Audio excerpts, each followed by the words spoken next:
we are inevitably doing the will of the universe. In magic, these are seen as indistinguishable. That every human soul is in fact one human soul. It is the soul of the universe itself. And as long as you are doing the will of the universe, then it is impossible to do anything wrong.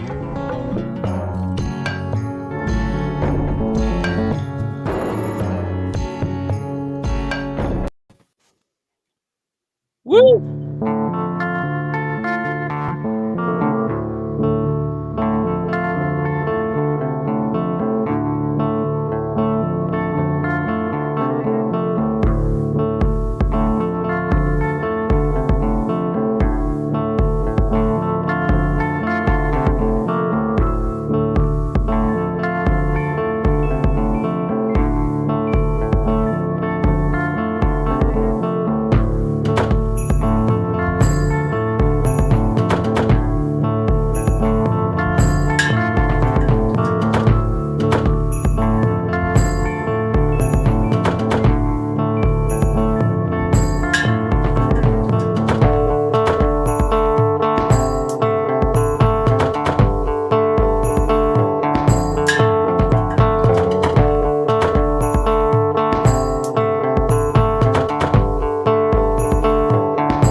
I was muted. I was going to say. Yeah, flubs are gonna happen. It is the equinox, so you know all the energies abound. But thank you all for being here. Welcome to the Hauntquinox. This is our art and magic collective, We the Halloweds, crazy stream showcasing all these videomancies, audiomancies, wonderful talent. And I'm so excited that we already have Mr. Sayroth the Mage, Stevie Rae, Michelle Embree, Niish of Nox Mente, Cosmic Salon, Tom Whiston, who is incredible as aesthetic. You'll see a bunch of his stuff. And Luxa Strata from Lux Occult Podcast. Thank you all for joining me. Thanks, Keats, so much for having us. Yes. Thank you. It's a great pleasure. It's gonna be a fun one.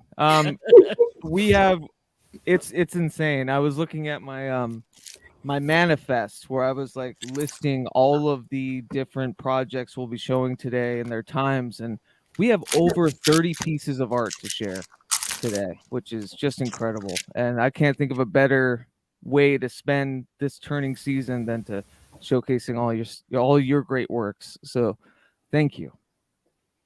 And Well, the thank last you time so we much, did Keats, for having this, us. And it's funny though, the last time we did this was the time before. So this is like especially auspicious in my opinion. And thank you, Keats. Yes, I agree with Luxa there. Well, you know, Yeah. and to Stevie's credit, the Saturday Sideshow, which we did April of 2020, I think, it was like right the month right after the pandemic was declared, and we did it on Stevie's channel, and learned a lot from that. It was so much fun, but at the same time, it was crazy. It was a different world, absolutely different world. We call it the time before now. Yeah. But I also, it's you know, I was living in Denver at that time. It's crazy how much has changed. Yeah, it is. We've all changed. Yeah. And, you know, may we forever be changing, though. Let's stay mutable. Absolutely. Yeah, it is my absolute pleasure to keep growing parallel to all of your wonderful disparate works of art. You know, the big thing that ties us all together is I think we're all metaphysically minded when it comes to creating art, and that's pretty much it. Everything else is very individualistic and exciting. So this is going to Indeed. be a hoot. It's a hoot and nanny up in here. That's a hula baloo. So, what shall we do first? As I creepily finger my fingers. We have so much. So I figure we'd start with showing some of Eric Millar's stuff, who most of you know is the generator of the disruption generator, of Bottomless Bag, of, you know, No Gods But My Own, which is an incredible site everyone should subscribe to on Substack. Eric is also the artist, kind of the visual artist component to We the Hallowed, who've made the We the Hallowed titles in that opening sequence. And he's incredible. He can't be here today because of work, but you know, he is always with us. Yes, and he is so fabulous. He is. I'm amazed at the amount of work that man cranks out too. He's impressive. He's a really interesting guy. Yeah, his Substack is definitely worth a read. He's got a lot of really interesting thoughts about magic and all kinds of other stuff. So yeah, definitely check that out. And your interview with him recently, Luxa, was brilliant. I mean, I was so glad to sit down and talk with him. Yeah, it was super, super fun. Anytime anyone gives him the you know, the proper, you know, space to just discuss kind of fluidly what he does is always worth checking out. So totally. That was a good one. Thank you. So anyways, this one's called Poison Trail, and it's from a book he made under Outlet Press. I think you can still find it on Amazon, or he might have taken it off, but it's also part of his big Outlet Press omnibus, which is on Lulu, and I'll be sharing links, you know, in the chat. Hopefully, you know, as I juggle everything, everyone can go subscribe accordingly. So here is Poison Trail.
All right, Eric Millar. Beautiful. And you can grab that in his Outlet Press Omnibus, which is available through that We the Hallowed link that I put in the chat. Also, I figure since we're here, I might as well plug the website where all of this shit is, right? Obviously, I am no professional when it comes to this, but this is We the Hallowed, and this is the website where you can find all of our works, the PRAGMAGICK podcast, a lot of Eric, his beautiful art, Michelle's wonderful weekly tarot article that she does, which I hope she'll talk about soon. We do albums. We've put out books like Eric's many oracle, or I would say anti-oracle, almost kind of bibliomantic books, and all sorts of crazy stuff. Saroth, everyone here is on this site, and yeah, please check it out. But yeah, I figure while everyone's here too, we should play some stuff from people that are on the panel right now, right? Yes. Thank you, Stevie. Let's start with Stevie. Do you mind if I play Rise real quick? It's probably the worst submission of the night, so let's get it over with. No, it's fantastic. Terrible trouble. Whatever. No, and Stevie, can you talk a little bit? Can you set up the clip, as Conan would say?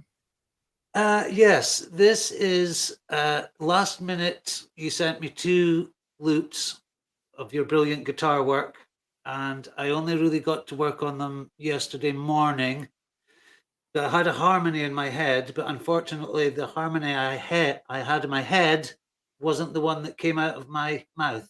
So, which is the process for everything I've created. Yes. So, and the film, I just grabbed something old. The one I've done, the second one is better, but fine. Let's start with this one. Yeah, let's do it. I love it. And yeah, just you asked for, I hope this is the beginning of me and Stevie's musical works, absolutely. which we did together on the big We the Hallowed audio sigil, where I took, a poem that he read and I put music underneath it, and it worked so well. Reminded me very much of the Kirk Cobain, William S. Burroughs kind of the priest they called him, Both marriage. huge influences on myself. Yeah. And yeah, well, me too. But yeah, it's I hope this is just another chapter in us continuing this little collaboration. Wait, I'm not going to share a screen.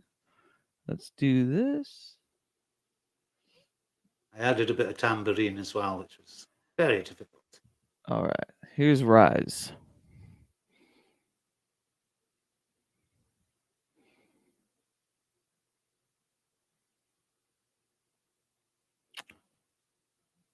Huh.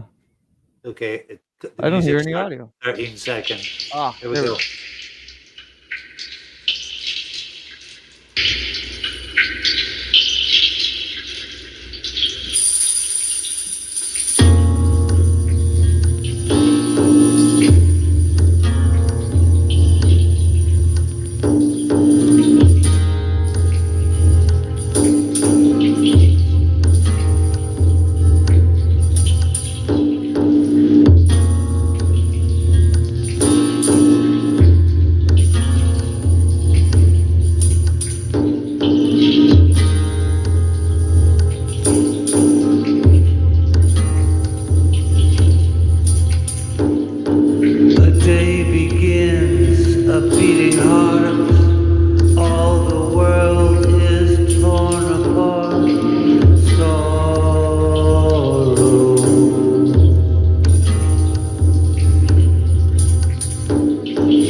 sky, the lightning rain, it lifts us up.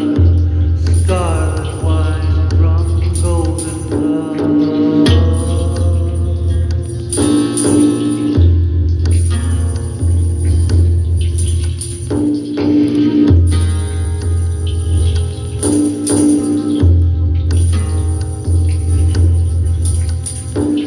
We ride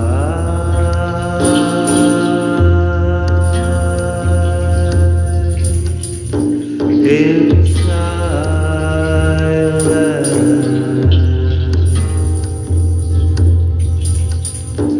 We ride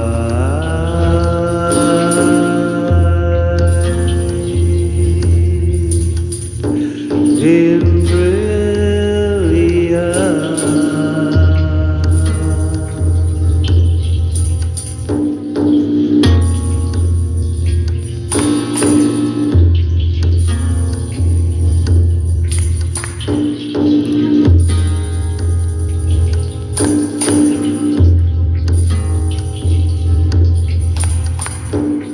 The charging horse, the flashing sword, aeon of hawk-headed lord, the men release the dogs of war, great Babylon, our sacred whore. We ride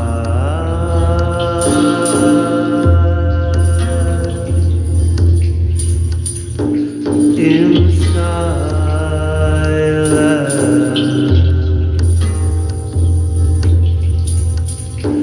We ride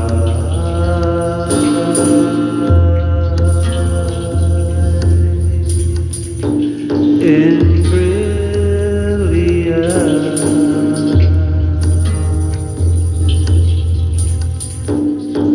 As Lucifer from heaven fell, the atom split and birthed the world. The eagle swims and sharks they sing, that we are part of everything. We ride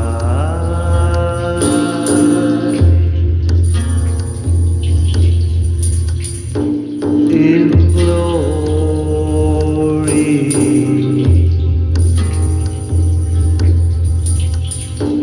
We ride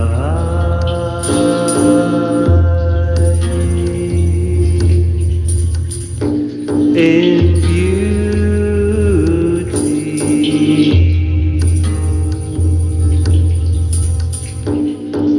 a day begins, a beating heart. All the world is torn apart. Sorrow.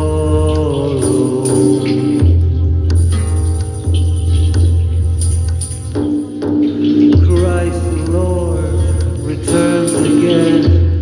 Set a banquet for the King. Joyful.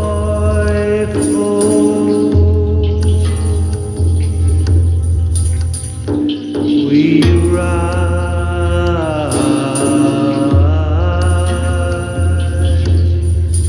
in silence.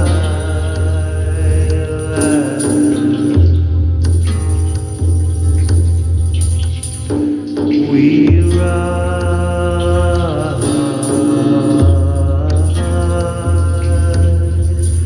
in brilliance.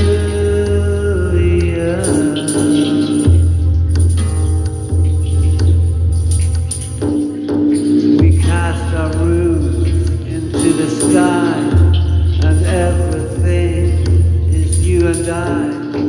The battle's won, and we are free.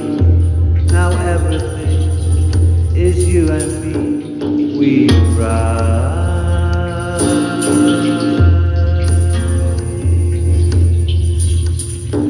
till morning.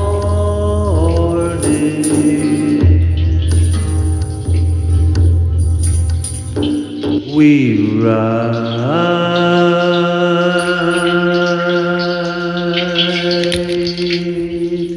till dawning.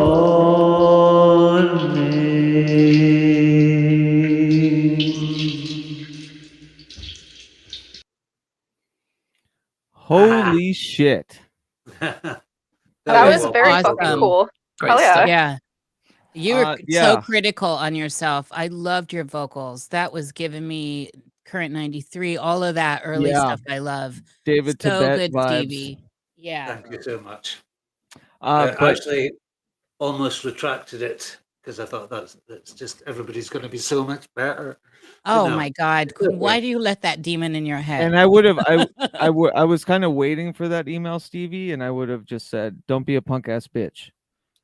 Well, I didn't. You know, I actually thought about the same thing, Stevie. I was like, I don't know if I want to release this. I'm super nervous about it. So you're in good company. Everyone's is so good, and like Stevie and I share that. Like, I think we're both. What's funny though is that Stevie's like just cadence, like his vocal timbre, right? Timbre, I guess it would be, is just like it's mesmerizing. It's absolutely beautiful. Oh, shucks.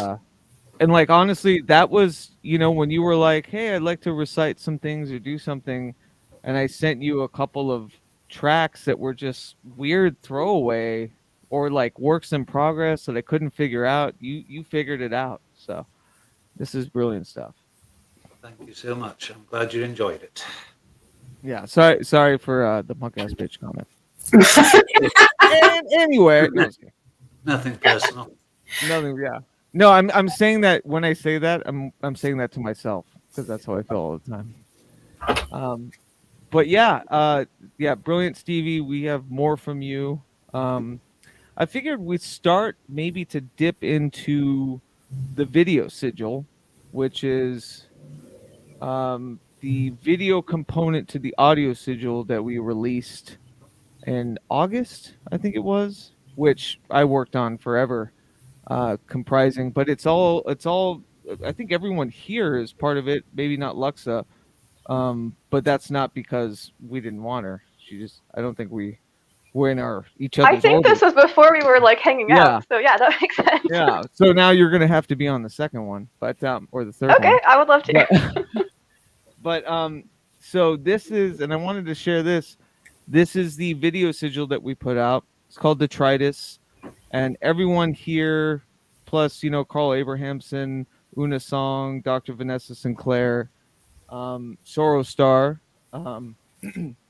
is a part of this crazy 17-track, just beautiful audio sigil. And so I had it in my mind that I would do I saw a video component. What's that? I'm just saying hi to Sorrow Star, my Oh beautiful yeah, she's in there. partner. She Yeah, was in good to there see- somewhere. Yeah, good to see Sorrow.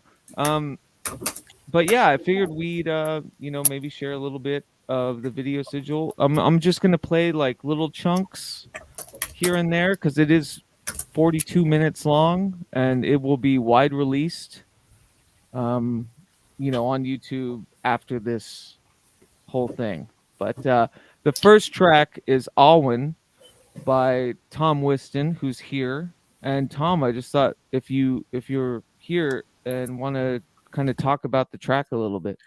Sure, can do. Yeah, I mean, it came out as part of my kind of magical practice as much as anything. Just as I said on your podcast, right?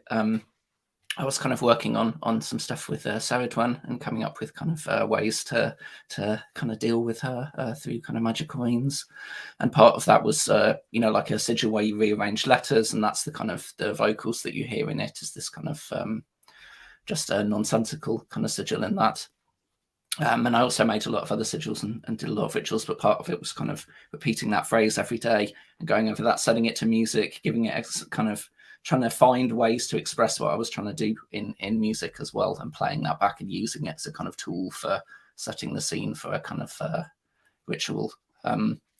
So, I mean, when you said you were going to put it at the start and kind of have it leaping around, it felt really appropriate for the work as well, as it's kind of really about that, kind of getting into that ritual headspace. I definitely consider it the opening of the ceremony, the closing of the ceremony of the whole sigil. It's the Ouroboros, and it's such a beautiful track. It's stuck in my head. I talked to you about that on our PRAGMAGICK interview, but like it stays with me. I'll walk down the street and I'll hum these words that you said, like you just, made up. It's, part of this, your magical working. So it stayed with me, and it's quite brilliant. And I think I'll let it go into, I think my track is after it. And then just because the whole thing flows into each other. So I'm going to be very Totally. careful of when to stop sharing, I think. But, Great it's track the of yours as equinox. well. Full moon was last night. Lord knows what'll happen. So let's see. But yeah, it is quite brilliant. So here is the video sigil of the audio sigil, starting with Tom, and I think it goes into my spoken word track from a book that I'm working on.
A woodworker carving, a surgeon sewing.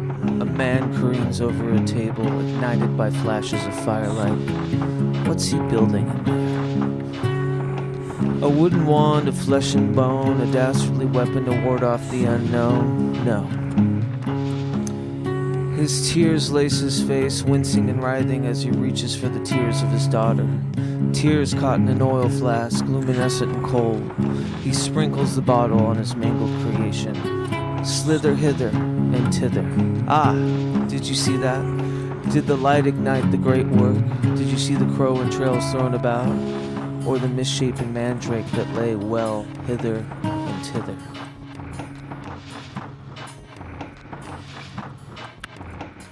The man is creating a marionette, a wood, stone, feather, and bone marionette. Take the ribbon, sew the crest, he says. The man takes the ribbon and sews a sigil into the forehead of his marionette. A hollow voice guides the work. This abomination will rid the drought, he asks the figure in surefire desperation. Yes, replies the hollow voice. What do we do when it's done? Bury it? Burn it with a face from the gravestone, says the shadowy figure, and let all who are affected light its tinder. Crowds mumble and scurry, the man's head hung low, he takes steps on the mission stage. There is no other way but to consort the godless to be the godless. What the hell are you proposing, Brujo? A concerned mother with silk hair quivers. The crowd begins to chant, Brujo, Brujo. We must, as a town, construct this into an effigy. He holds up the scarred and blackened abomination, crow blood still wet and splintery still. To appease the dry gloom, we must burn the dry gloom. Gloom! A worried young boy erupts. Like the gloom buried in the graveyard, there is a headstone in the old Santa Fe cemetery. It has no name, only the date of 1864, and the etching of a crude face. Big eyes and a slanted mouth, as if the child had etched the face of the boogeyman. Yes, we must burn old gloom. The directions are simple. You've gone mad, son. Don't waste our time. Let him speak. Boys, always been crooked. Listen to the man. I need you to write your sins on this here paper, and I need you to put them on this here doll. And I need us to burn it and burn it bright, so that we may be free of the gloom. This gloom has torn us asunder. We have no other options than to commune with the ghosts of this town. They are what keep us dry. They are what keep us hungry. And I have it on good authority. All your missteps and lofty notions are what they feed on. The ghosts must burn.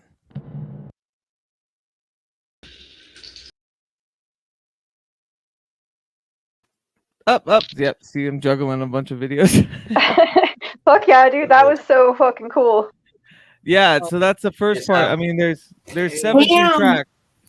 That was amazing, guys. I've really loved all the performances so far. Sorry it took me a minute to get in here. Alwyn, Hi, yes, beautiful Sammy. Looking good. Always a pleasure to see you, Girl, Sam. I love you in a black hair. Thank you. Yeah, you're looking great, Sam Alam. I appreciate it. Very Wednesday Addams. I love the look. It's very fun. I do have a dress that looks a lot like Wednesday Addams with like the white collar. And when you first joined and I saw like your little, like video, I was like, oh shit, is Sam wearing a bolo tie? That's tough. But it's even better. I love that. Yeah, like it kind of matches like a little bit of your Western wear, Keats. Yeah. No, it's beautiful. I want to say, so good. Everyone rules so hard. Thank you all for being here. I just wanted to say that piece that Tom did in this amazing transition into your incredible work, Keats, gave me the chills. That was so good.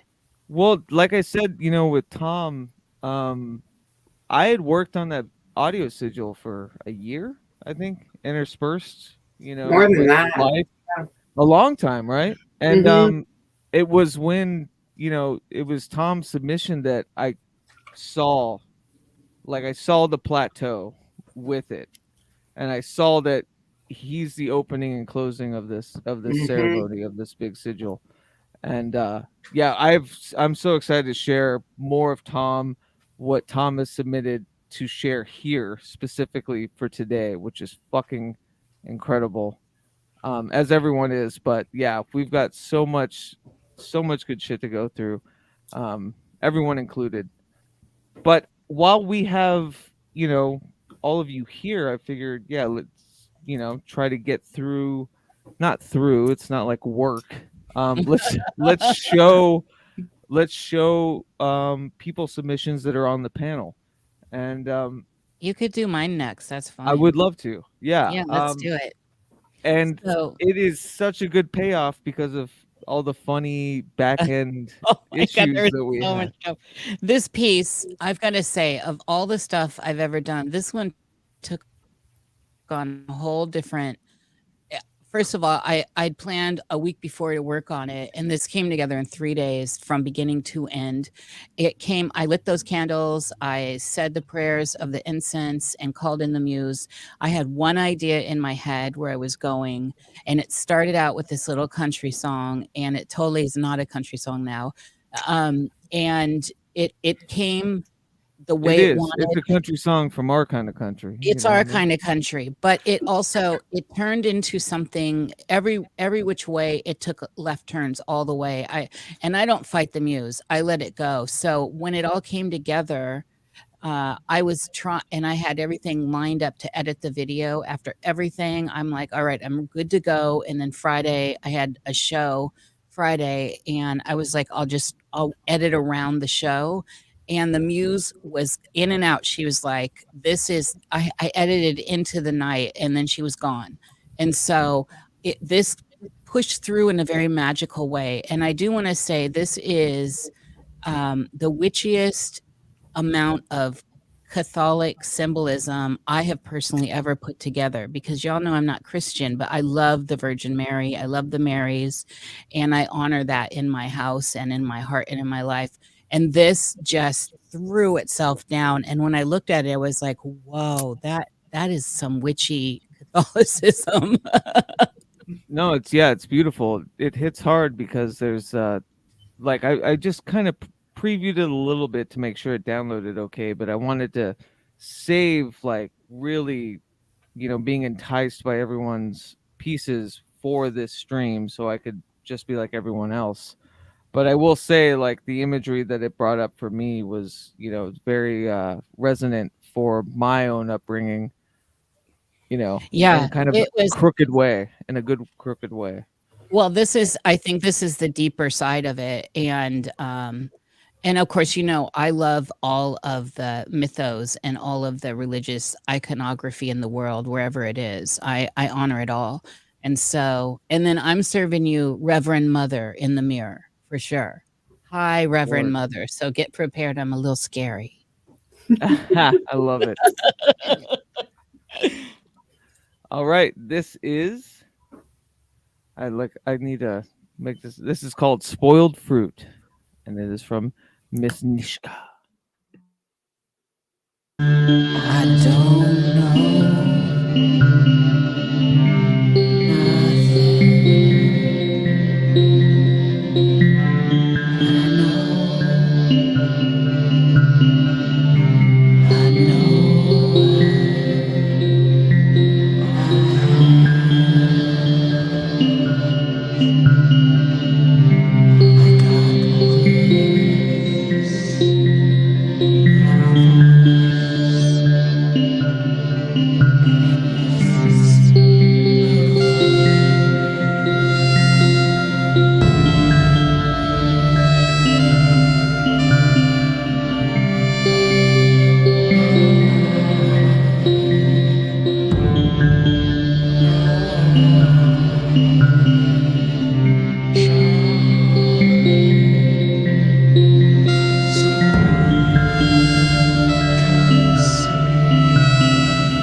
fucking Wow. amazing. Mesmerizing. Holy Very, shit. very cool.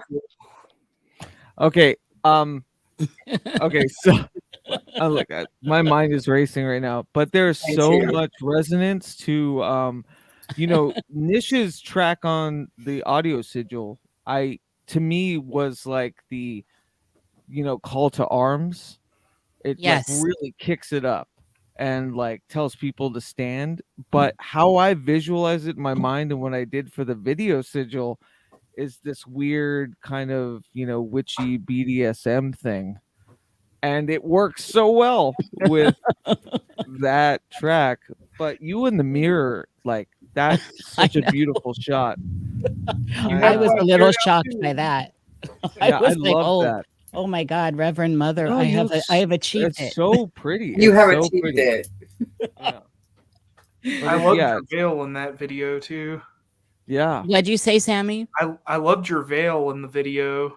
That's proper Catholic wear right there. Yeah. Oh, wow. To shield you from the sins of your father. Oh yes. Well, I shall know you by the fruit you bear. Yeah. You could wear that while you're eating pheasant under glass.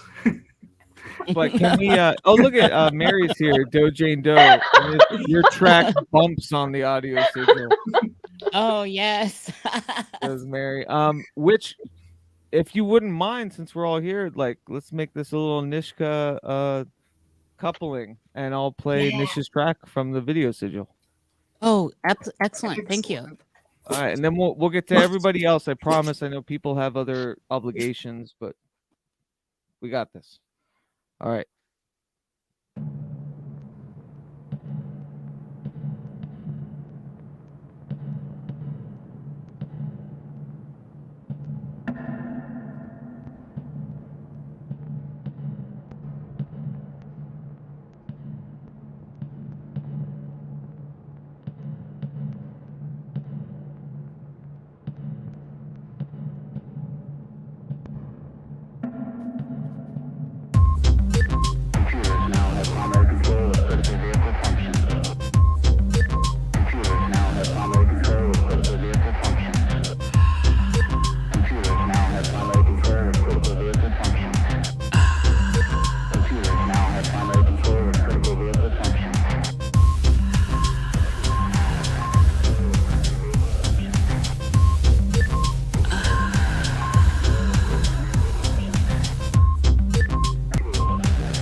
Hot damn. Wow, It's a dancey Keats, one. I love what you put together there with the visuals. That is so good. You know what? That was very fucking cool. You know what I've learned? I think mostly that I'm like adapting to my magical praxis. You know how, people are always bad mouthing pareidolia, or like the ability to, that we see patterns, and like through the video sigil, through the audio sigil, like I'm just embracing, images and words and patterns that I see, like created as a magical praxis in and of itself. And with that, it started out random, and then I just found it. And I think that I don't know, I think there's something to be said about the patterns that we can see is like an unwritten language. Yes. Well, and that's what I mean, really, truly, the language that we're all speaking is symbols, and most people don't realize that. I think the language of magic is synchronicity in a way. Yeah. Yeah. Oh, yeah, of course. Well, and it's like, people are like, oh, that's not true. That's just your brain making patterns. I'm like, but that's fucking magic. Whatever. Come over on this side and see how those patterns work, because it's fabulous. Yeah. It's amazing. And like my patterns aren't your patterns, I think there's something to be like really enveloped and enticed within a praxis of I'm gonna listen to, or like pay attention to my brain's patterns and how I'm reading the world. And like, yeah, some call it synchronicity, but I think those are more like magnanimous instances. When I'm kind of more in tune with these menial, small little reads, I find that it's part of the path for me, and synchronicities tie into so many different. There's so many, I guess, levels of synchronicity. Deja vu is one. Yeah. And we're looking at a whole lot of nuance when we start walking down that path and allowing the world to form around us. And then as we put our active imagination or our will into the chaotic ether, we start to construct a new world, a new dream, if you will. Yeah, I don't know, maybe there's I'm very aware that there's some like curmudgeonly aspect of, maybe it's just age and experience that like I'm just more in tune with, customizing and creating rather than like trying to see the patterns of others or follow traditions. I'm very aware of that, but I'm aware of it to a humorous degree, to where I'm like, no, I'm gonna fold in deeply. I'm gonna fold in deeply to, what haunts me, right? Yes. What haunts us. So. That's one of those wisdoms in the world that we know. Even Hesh put that forward, is there's only enough time, and there's no time in eternity, only enough time for a joke. And we need to, I think, remember that is such a powerful way to sometimes look at the absurd and the hard and the dark, is to find that layer. Maybe that's why memes are so popular. Oh yeah, you wouldn't really think like if you could go back in time, even maybe 10 years ago, and tell occultists, hey, there's going to be this whole sort of like memery of these deep philosophical practices, it would probably anger a lot of people. Probably. I know, just with an image and a couple of words. Right, but now it's so prevalent that it's almost reversed in a way. But there's anything historians have taught me that it's laughter is a very powerful tool. Definitely a Discordianism thing for sure. Hail Eris, Luxa. All hail Discordia. I want to, Luxa, it's good to see you. I'm really excited about yours. Are you okay with us showing your piece? Sure. Yeah, I am cool with that. I'm nervous about it. I'm not as good at making videos as all of you all are, so it's a little bit more boring than what you presented in terms of like the visual stuff. But I hope you enjoy it. That's literally what I thought when I skimmed through yours. I was like, "Fuck, mine looks so cheap comparatively." Don't undersell. Don't do that to yourselves, people. We are all expressing and learning, girl. This is gonna rock. Okay, well, thank you. I appreciate the vote of confidence. I really enjoyed what you presented just now. That was freaking dope. So yes. Thank you. I'm excited about this. And that, I do want to say this though. It is so funny because I think we all do this. That little voice, is this good enough? Or when we start comparing ourselves is a funny thing, isn't it? And it seems like the universe always wants to do that. Let's shine on our own. Yeah. It's like the curse of the artist, though, right? Oh, sorry, Tom. What was that? So it's like the curse of the artist, though, right? You always question whether your stuff's good enough. You can't hear your stuff in the way anybody else does. Like, you're always too close to your own material to hear it in a way that anybody else does. You just hear flaws. Yeah. You only hear the bum notes and the mistakes. Exactly. Yes. Well, nobody else can, there's this weird disruption in between like the actual creation and the creator. You think that they're separate and they shouldn't be. Yeah, and there's like nobody else can see the sort of idealized version of it that you might have in your head, which is different than what you might have created too. And so I don't know. It's absolutely. Yeah, I find it takes me like a couple of years before I can actually listen to something I made and have any kind of objective viewpoint on if it's any good or not. Yeah, I feel that. Like, I think everybody here has had that experience where you work on something for days at a time and you're just looking at the computer screen and you think, oh, I hate this. But then you don't listen to it or watch it for maybe 2 months and you go back and you're like, wow, this is amazing. When did I make this?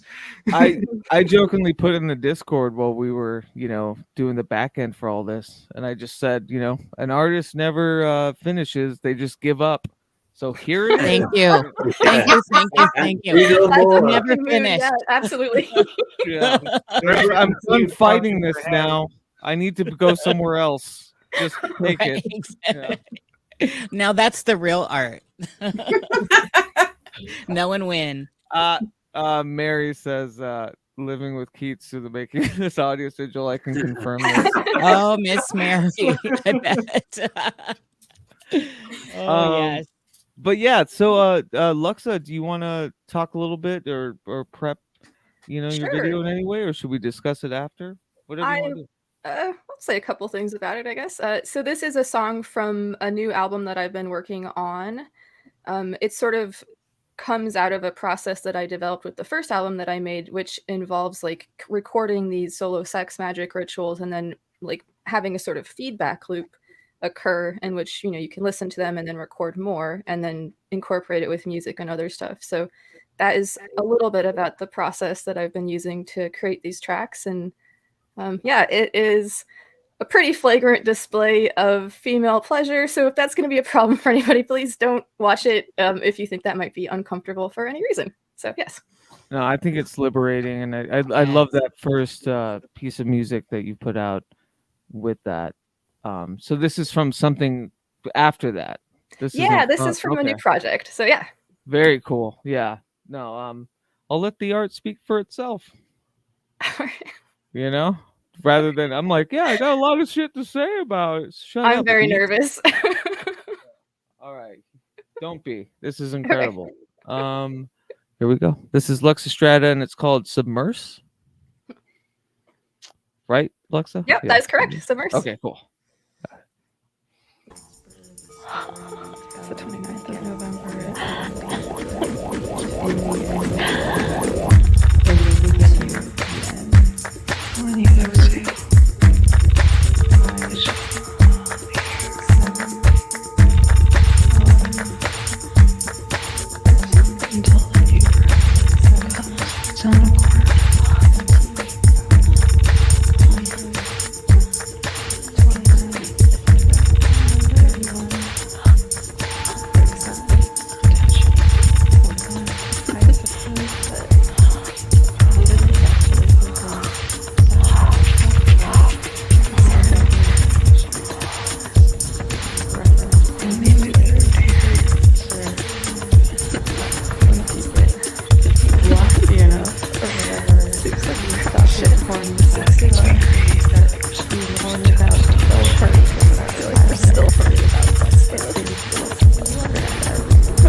remain for seekers still.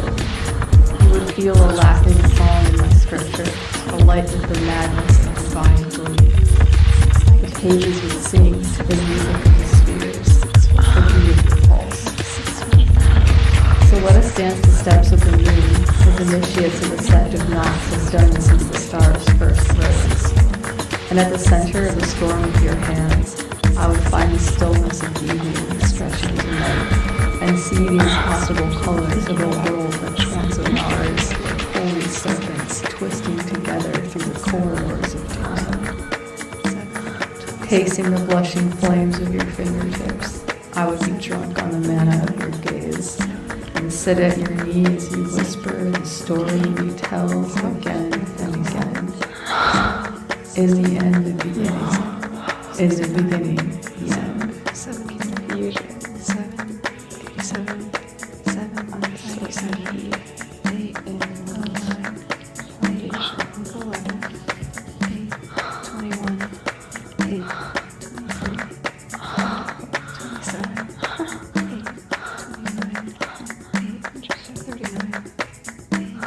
53. Well, don't ask the questions if you don't want to know the answers. 59, 8, 63, 8, 77, 8, 81, 8. Okay. Ooh, girl, it's steamy in here. Ooh, wow. Thank you. That was super vaporwave of you, Luxa. I know. Yes, I was I'm very into the vaporwave aesthetic for a while. Sam. I was thinking of you when she submitted this. I was like, Sam's gonna dig this because we talked deeply about vaporwave. I love But the collab, also, too. you know, Luxa, we've had a long conversation. I think when you were on PRAGMAGICK too, but also, you know, outside of just like how brilliantly like vulnerable and fucking awesome this work is. You Thank know, you. it really means something, and I love it. Thank you. Yeah, that means something to hear. Thank you. Hell yeah. It's like, yeah, we've talked about this, you know. It's totally tight. I'm like trying to, but yeah, I really like how you've got these really deep layers moving through. It's very intricate, and also of course the pacing of it as well. I like how you moved in with all that beautiful sensual breathing and everything going on there, and then bring us out with really this. The diction was like to perfection. Thank you. I appreciate it. Yeah, and like you, it can't be overstated how well the mood, the aesthetic of the music, and like your vexations within the music work so well. Like it's absolutely a magical working in and of itself. It's fucking Well, awesome. I appreciate that very much. It definitely is. I would definitely not consider myself an artist. I don't really know how to do anything. Bullshit. All I know how to do is magic. No. So, I don't know. That was amazing. Well, thank you. Girl, that was art. Art is creating. Sorry, this is a philosophical. Yeah, I art have is like all these magic. Full philosophical problems, and this is one of them. So Yeah. sorry. See, that's the line that you need the content warning for, Luxa. You're like, after this beautiful piece of artwork, I'm going to call myself not an artist. See, I got shot. So sorry. Again, this is a philosophical problem that I have about semantics and the definition of art. So thank you. I appreciate a creator, whatever you want to call it. I appreciate the kind words that you all have said about this stuff. Isn't it funny though, this like supreme contradiction that we all live in? As like we're very expressive, but at the same time, don't look at me. You know? Very expressive. Don't look at me. Like I love that. Like we all have this like component that, yeah, obviously magic is art. Magic is art. Full stop. And at the same time, it means so much to us that we're all very, you know, it's not sacred. It's more like, who cares, you know? And it's something that we all need to get over. Yeah, I think for me that there's like this sort of tension there. Like I am so awkward and like, you know, don't look at me, right? But no. The other side of that is that there is a desire to express oneself, and like those two things can push against each other and create this like tension that can be productive, I guess. I don't know. I think it's brilliant, and it's, you know, yeah, it just the vulnerability of it. It's just very powerful, and super excited to be a part of whatever you're doing, Luxa. Thank you. I was feeling weird, so I had to turn my camera off. You were talking about how great. I was like, I'm too vulnerable. I'm like, oh God, I can't even look at. I'm just like looking at comments and you know, sharing videos, but every time smart. I catch a whiff just of don't myself. look at it. That's very smart, Keats. This is my first time being on a stream, so I know, and I didn't want to say anything because I didn't want to put you on the spot, but that's so cool that you showed your face. Well, for your first stream, that was amazing, Luxa. Oh, thank you. Yeah, I'm super stoked to be here. This is a fucking rad event, and yeah, what I've seen so far is fucking really cool, and I'm honored to be in its company. So yes. Well, amen. Yeah, and if I put in the chat, Luxa, I shared the Anchor link. Is that okay, Luxa? Or if you want to? Oh yeah, sure. That's totally perfect, man. Okay, yeah. Luxa Occult. If you are a fan of anything, you know, magical and esoteric, I'm sure you're already subscribed. But if not, you're in for a treat. So. Luxa's podcast is awesome. You should all listen to it. Yeah. Green Mushroom podcast. And Green Mushroom. Oh God, like, yeah, I definitely have a sadness when I can't make the Green Mushroom hangouts, you know, because of work or something else. But like, because I just love that community so much. Lux has built, you know, such a great plethora of connectivity. I'm so lucky that actually, you know, magic works, right? Like it just it does. And like I was really wanting to find some cool people to like do magic with and talk about the others with. Yeah. And, yeah, exactly. And I'm just like so honored to be working and collaborating with so many cool folks, like the people on the Green Mushroom Project and everything else. So yeah, Green Mushroom's awesome. It's great stuff. Yes, shout out to everybody working on the project, no matter what that looks like for you in your practice. Right. Yeah. We share that a lot too, because you know that's the basic kind of funny, tangible but contradictory tenet of We the Hallowed. It's like, yeah, I think the only tether that binds us is that we're a little metaphysically minded about our disparate works of individuality, you know.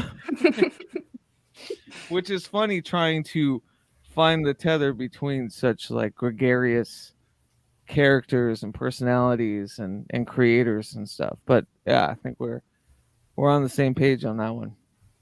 Okay. Such like gregarious. Look who it is. Hello. Yay. How's it going? Yeah. Mr. DH. Hey, how's it going, you guys? I have to get off the YouTube thing, right? Because it was happening. It's true. So yeah, there are many. So I'm many levels of reality on top of each other. I've noticed that, so it's okay for me to just stay here. Cool. Okay. Cool. Yeah, I'm excited that you're joined. What time is it? How long have we been going? It's 2:16. Yeah. We still have so much to share. It's been amazing. It's incredible. We've been going an hour already. Yeah. Hour we still have so 17 much minutes. to share. Yeah. Yes. I did want to, Derek, always lovely to see you, brother. Thank you for joining. I did want, while Michelle is here too, you know, let's talk about your submission for today, as well as your tarot column on We the Hallowed. There's so much to talk about with Michelle. Oh my God. I love me some Michelle, one of my favorites. Aw, and y'all know I can't shut up, so keep me so today the submission from Kallie and I, and they're not here, but they're watching. They texted me to say like, I'm here, I just, you know, I'm not coming. Yeah, I saw Kallie in the chat. Yeah, so they're out there. So this is what we have from today for what we're presenting today. This is an excerpt from the story that will become the album that they and I are working on right now. So this is just a little bit of the story. So when it ends, you know, you're gonna say, "Wait a minute, what?" And you gotta wait for the album. I love it, and it's also like you've found this great medium between, you know, spoken word, like literal text with music. Sweet Eve, your submission to the audio sigil, that was one of my favorite parts to edit in the entire video sigil thing, because I can't wait to see it. Yeah, well, like it'll pop up. We'll do this, but I definitely want to share what you submitted with Kallie. Kallie QTV. Hi, yeah, she's there in the chat. Here she is. She's incredible, an amazing artist and musician, and all of the above. I think you can find. And they are my podcast partner, also. That's right, the Secret Antenna. Right. What could we forget? Yeah. Secret Antenna, please subscribe to that. I think I have every link in there. If not, while this is playing, I'll put it in the comments. But this is brilliant, and I'm very excited to share this. So here we go. This is Michelle and Kallie. And it's called what? The Keymaster, right? The Keymaster is the title of the piece. The title of the whole album is Flight of the Time Ships. So this is the Keymaster from Flight of the Time Ships. Here we go.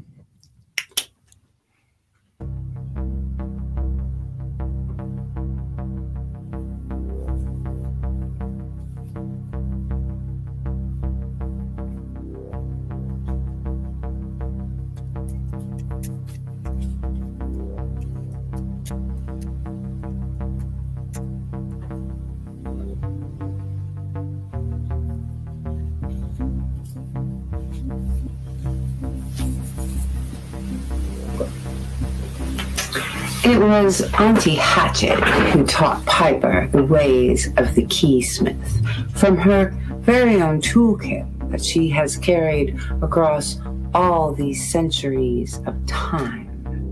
From the days of temple keys and Spartan locks, to the crucibles of Helgo and the push keys of Stockholm, Auntie Hatchet has honed her craft and updated her toolkit year into year into year into year until now here, where she is able to assist with passcodes and retina scans, with key cards and cryptographics too.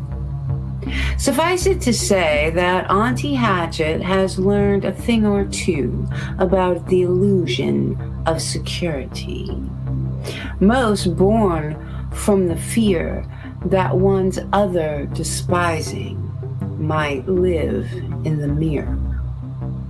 And it is for this reason that Auntie Hatchet taught Piper the table saw and the digital lathe, along with dialectical behavior therapy and somatic experiencing. She taught Piper to listen very carefully to the way the tumblers fall inside of a combination lock, and to do the very same thing with the human heart.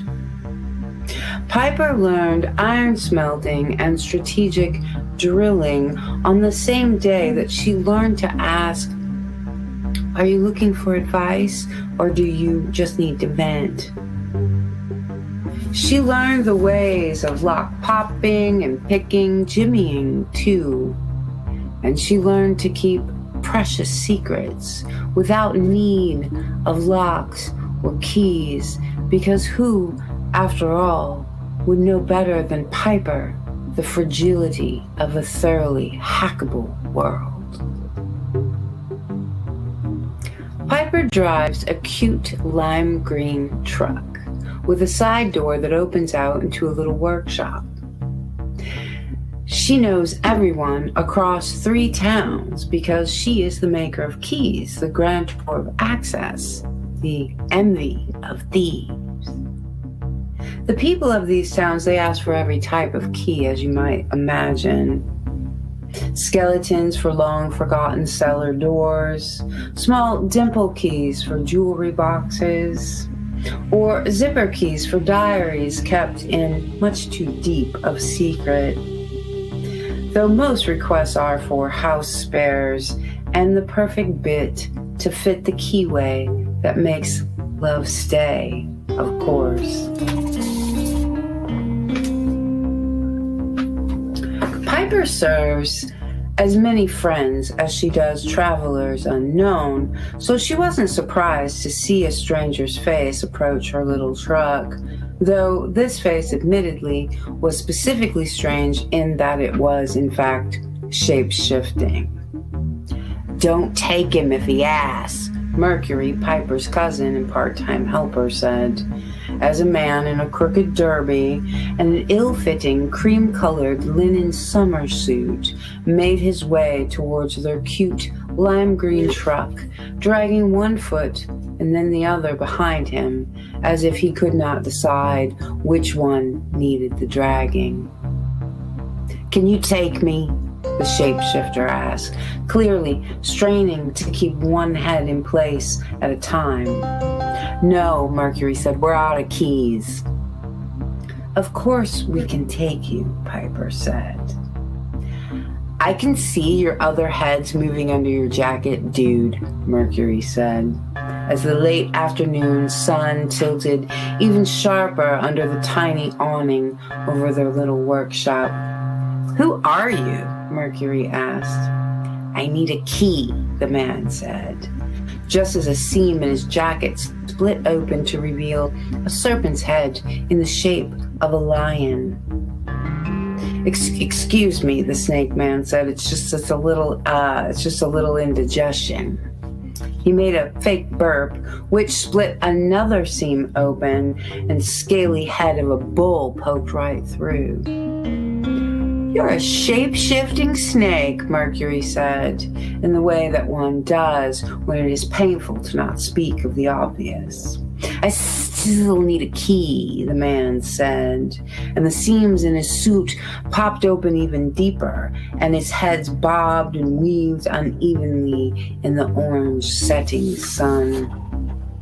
"Wait," Mercury said. "I know who you are. I do. You're Kronos, a snake with 3 heads, one in the shape of a man, a lion, and a bull. That's who you are." "I still need a key," the snake man said. What kind of key do you need?" Piper asked. "I need a key for a very, very, very, very, very, very, very, very, very, very, very, very old wind-up clock," Kronos said. "Once I set back the time on it and stop it for a few minutes, I need to get it going after that, wind it up and let it go again." "Oh, was the first key a barrel or a sidebar key?" Piper asked. "There was never a first key. The clock was made to track eternity," Kronos said. "You want a do-over," Mercury pointed at Kronos. "That's what you're looking for, a do-over. You know something? A lot of people come here looking for a do-over, but in your case, it's all of time you want to do over, isn't it? Isn't it?" "Not exactly," Kronos said. Then what exactly?" Piper asked.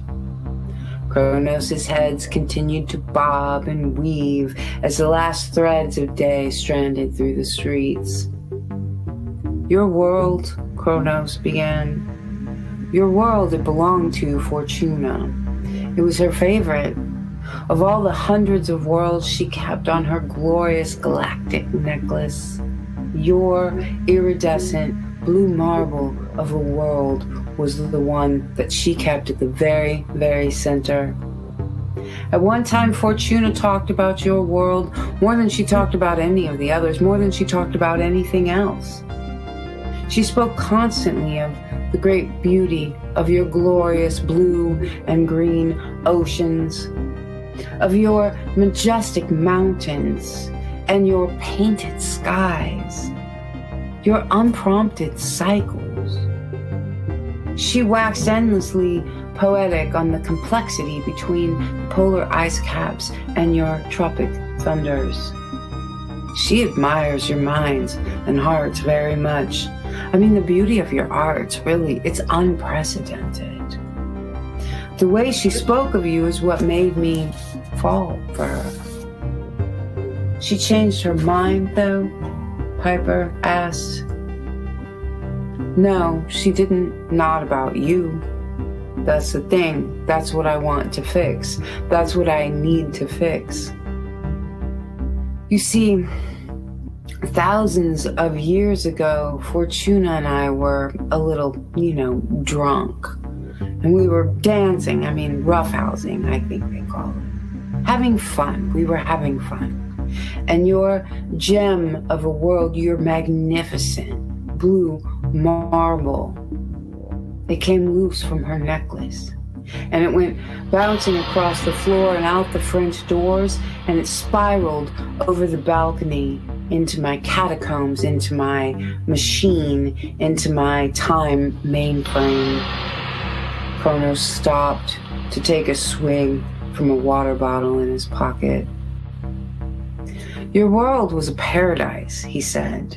Before me, before that night, your world was paradise. And her wheel, Fortuna's wheel, she gave it to you. She gave it to your world because she wanted you to have every benefit of fate, to be able to unearth every manner of knowledge. She wanted you to have the wheel, and she gave it to you, and it's still here.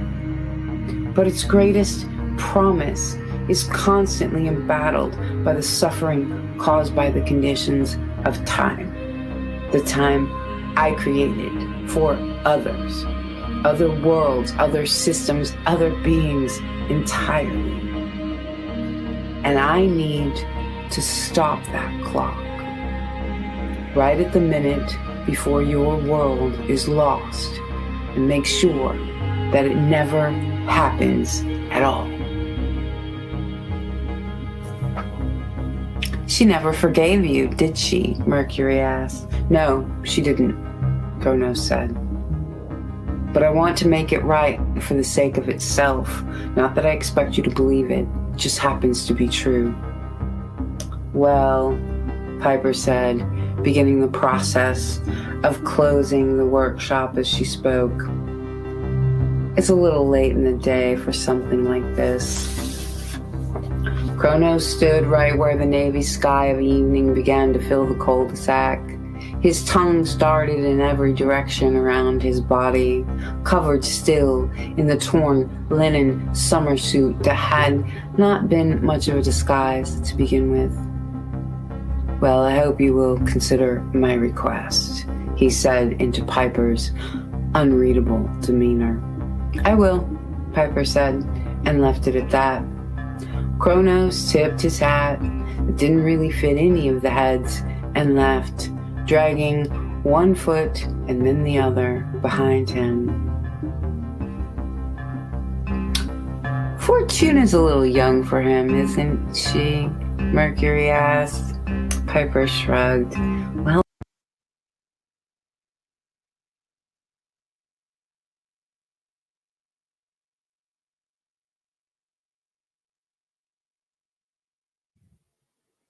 was that was the whelp? And then we're now enticed. Oh, I don't know. The last line got lost because Piper says, "Well, they're both fully grown, consenting gods," and Mercury says, "Yeah, but I mean, she's a little young for him, right?" And that's the end. I don't know what happened to the last two lines, but that's it. Thank you. I loved You it. premised it with, this will hook you in, and it did. And when that weird automatic stop, I was like, what? Wait, what?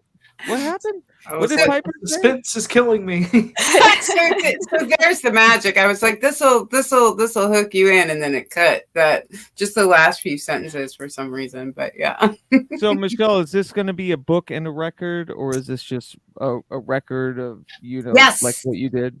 It'll be a book and an album, yes. And so it'll have the whole story, just like Sweet Eve is from a book that I did and an album that I did with an artist named Lady Baby Miss. Right. And so that's a full story when you listen to it, also with a beginning, middle, and an end. And she and I did another one. Bandcamp, I should say. Yes, and another one on titled "Make Beautiful Things" that I did also with Lady Baby Miss. So these are all of them are stories, full stories that are also full albums. And so this one I am doing with Kallie Tinsel, and this one is called "Flight of the Time Ships," and that is a story from it.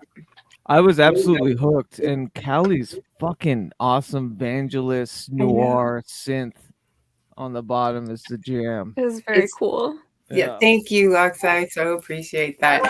It's funny because I'm sitting here watching it, and I can see myself in the corner down here, and I see myself going, and it's me, like I know what's going to happen, but I follow all the way in too. I'm like, here's a trick with StreamYard I've learned: turn your camera off. Because I'm doing the same. Yeah. Well, it's good to catch myself. I'm like, well, if I'm able to like fall into my own work, then other people will also. Burn, baby, burn. I think you're such a master storyteller and your writing's amazing, but you and Kallie together, holy smokes, that bass. And then is it Kallie that does the singing too? No, that's Lady Baby Miss. Okay. Yeah. Lord have mercy. Her voice. Yeah. That album is fantastic, by the way. Oh my God. And we'll get to that. I will share the video sigil component of that track here soon. Yes. Which is, that was one of the ones where I was like, you know what? I'm going to listen to the patterns that chaos makes. And, pareidolia is actually a magical praxis, because that one was I just kind of threw some things together, and then you start seeing how, the old hag, which is this, old public domain film, like worked with it. It's crazy. Oh, I love it. Great. Yeah. But since Kallie, I know Callie's not feeling too well, but in relation to Michelle, I thought we could share Callie's. Yeah. So the title with theirs is it translates into other world. And how do you pronounce it? It's Ansol Ale? Mm-hmm. Yeah. Yes. And it is based mostly it's just about looking inward and seeing what's going on in there. Some good artsy stuff. Hell yeah. Well, Callie's genius.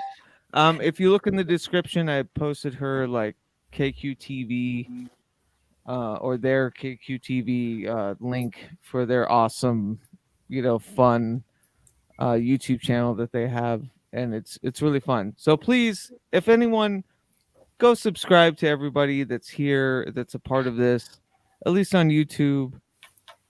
At least do that. I don't know. I'm really bad at telling people to do things. I think Sixes has it in the chat. If you want to. If you feel like it, I would really appreciate it if you did.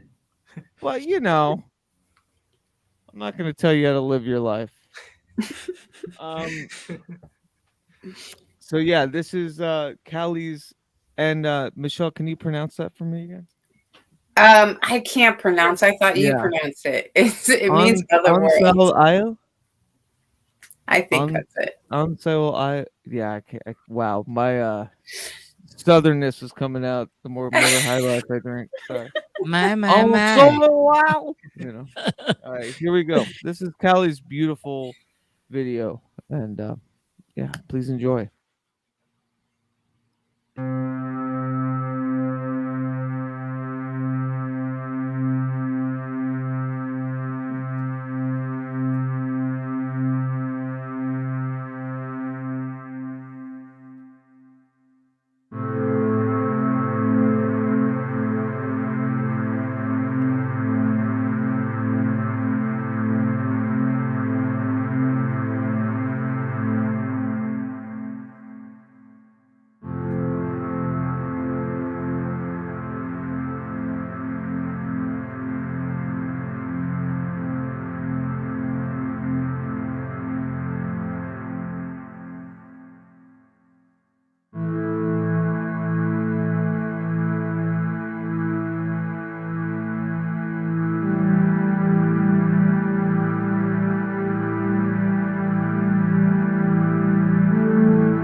That was beautiful. Okay. Beautiful, yeah. Very atmospheric. Yes. I got a Oh, yeah. strong Angelo Badalamenti. Yeah, from the synth voices, and yeah, I can hear Yes. that. Yeah. That's Yeah, I amazing. told Kallie. Callie the synth voices, the composition of it, and just like the in between, those like measured moments of quiet with the cinematography means so much because I like to fill every fucking second with something nuts. So it's nice to see, something that's more measured and beautiful. Yeah, it's incredible. It's like a prelude into a deep active imagination or a deep ritual mindset, It or really is. A liminal, the dreaming. the Yeah. liminal act. Yeah, right Yes. before. Yeah. Yeah, incredible. Callie. Gorgeous work, Callie. Callie. Super rad. Yeah, beautiful. well soon, Please Callie. subscribe to Callie. They are in the description. I'm pretty Yes. sure Callie QTV is linked there. And yeah. And their band Land, they do all kinds of amazing things, as many of us do. So please do check out all sorts of things that Callie does. Yeah, they are absolutely widespread when it comes to cool art. Mm-hmm. As I think most of us are here, and that's the beauty. Is Callie has a Instagram? I love the visuals. Yes, Callie does have an Instagram. It's their Instagram is It's a Metaphor for Death. It's the name of the Instagram. That's awesome. All right, so as we're moving on, can I just share this real quick? So this is what I'm doing as we're sharing things. I'm crossing off. Oh, here. I'll wait. That didn't work. It's your production list. Yeah, it's a production list, Uh-huh. and like this is just the video sigil, and then this is all the other shares, and you can see the pink of things that have happened. So we've got a lot. Nice. We've got a lot of wonderful things to share. I figured I would share just real quickly, and then we'll get into Stevie's and Derek's pieces, and of course, like Tom's and Sarah's other pieces. But the next part of the video sigil, the audio sigil component, is Carl Abrahamson, who submitted to, the video sigil, and I've become fast friends with him and his wonderful partner, Dr. Vanessa Sinclair, who is also part of the audio sigil and the video sigil. And yeah, this was a fun video I edited for Carl's submission, and I think we'll go into Una Song's track called Past Lives, which I added the music to. So it was just her spoken word, and I made the music for. And I think that dips into Eric Millar, another Eric Millar, beautiful Mandelbrot synthscapey thing. So I figure we'll do that, and then we'll go back to, whoever's on the panel, and just go from there. I hope everyone is okay with how fluid this is, because there's no rhyme or reason. I think it's going well. Okay, cool. Going awesome, Keats. Well, sounds good. Okay, so here we go. This is Carl Abrahamson into Una Song and me into Eric Millar. Resonance, resonance, resonance, resonance, resonance, resonance, resonance, resonance,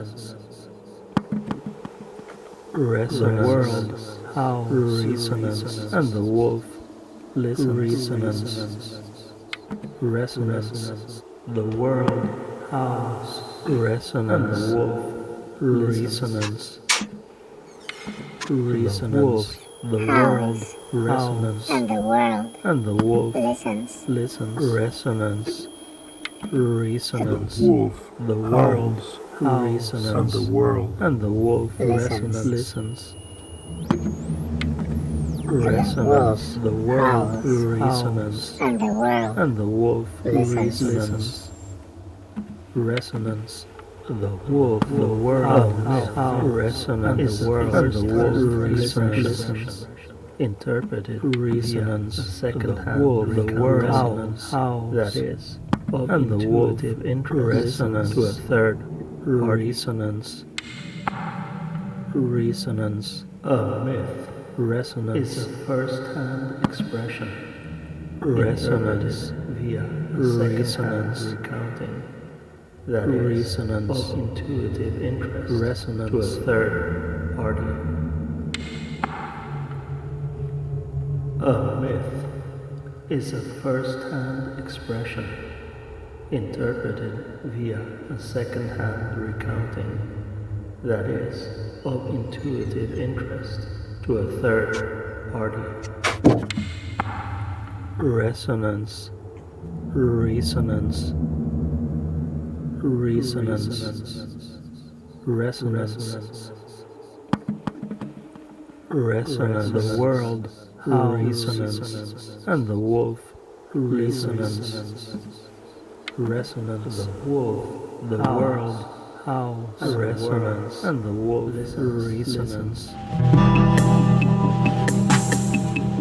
Past lives.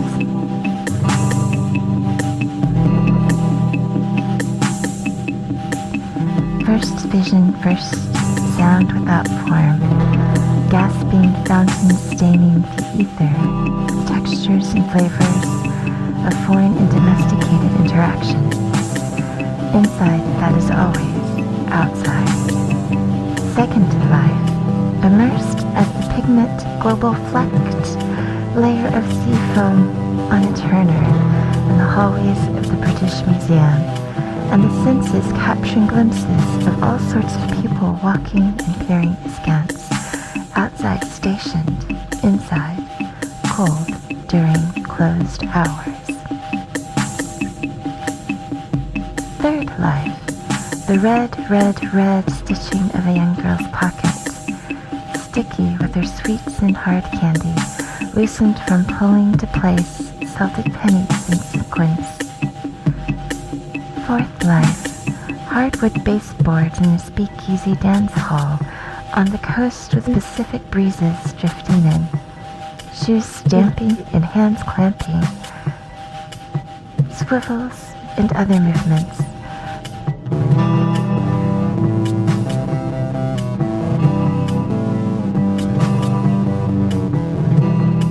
Plenty of liquids, brown ale, dry martinis, cosmos and gimlets, flowing into cracks, swishy and swaying women, lots of hooking up skirts with sassy tassels and delightful exchanges. Fifth life, 1977 black ink in a middle school history textbook in the southeastern United States. Litany of presidents, colonial and post-colonial, wars, peace, in between grumpy old men, distracted youths, smudging fingers. Sixth life, the coursing sap within a mighty maple, feeding and nourishing the munificence with syrupy ooze of gracious spaces, collecting insects and timely debris that will eventually hang loosely around sterns and starboards.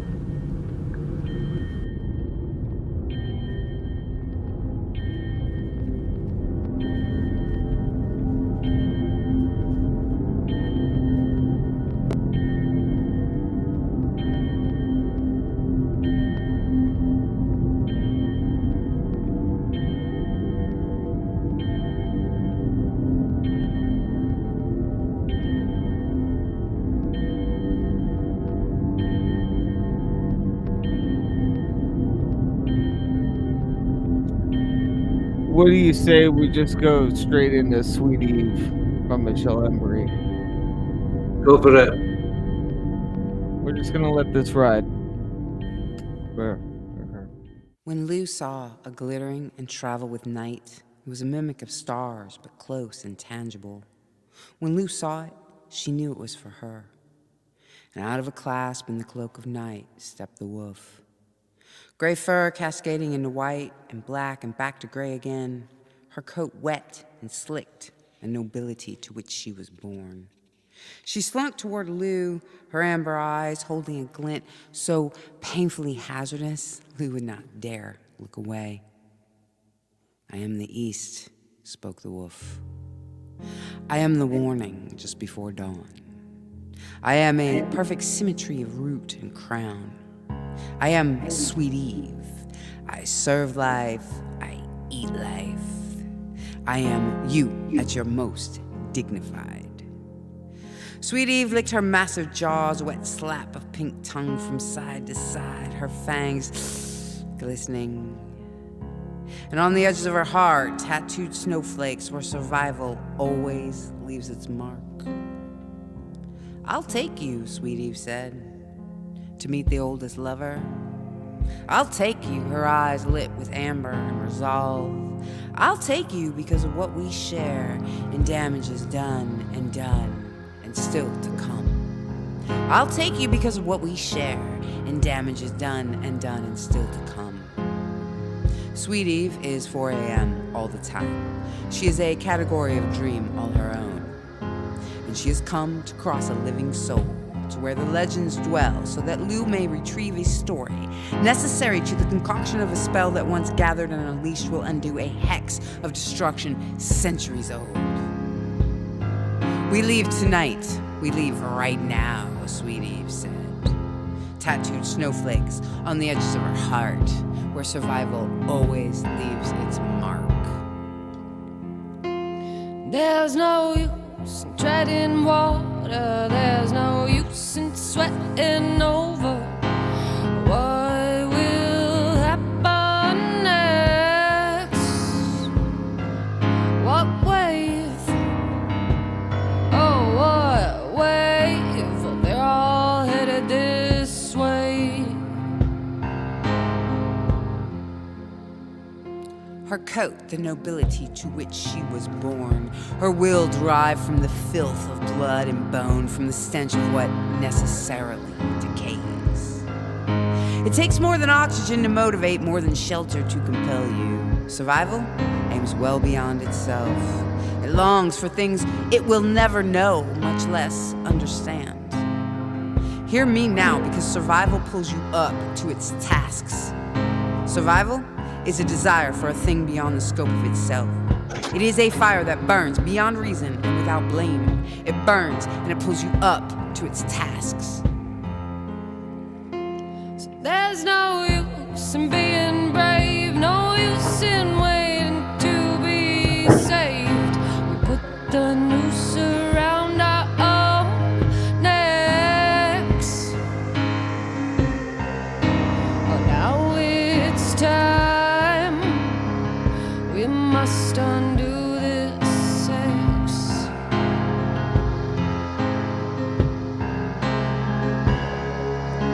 And now it's time. We must undo. Survival is a desire beyond the scope of itself. It is a fire that burns beyond reason and without blame. You survive for the joy of it, the thrill of it, the deep desire fulfilled from it. I'm Sweet Eve, and no amount of promise will ever mean my weakness for fresh meat and glistening fat won't end me. In no time you'll forget all your mistakes and regrets. Well, just as soon as there ain't one thing you can do about it, whether you knew or you never knew, well, you did it all the same. Yeah, you did it all the same. Oh, yes, you did. And you would have many times again. No amount of promise will ever mean that my weakness for fresh meat and glistening fat won't end me. I'm Sweet Eve, and I didn't come here to save you. I came here to change you.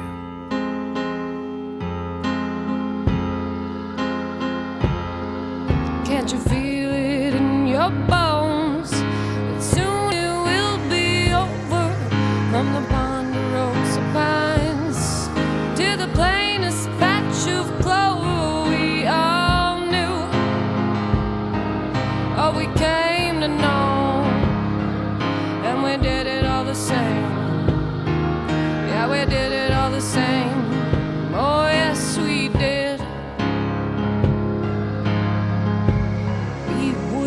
have many times again.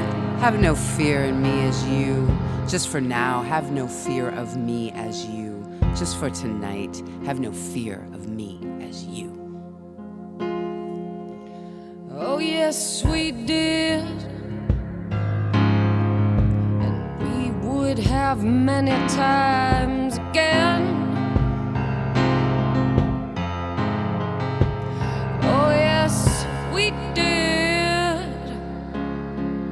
And we will many times again.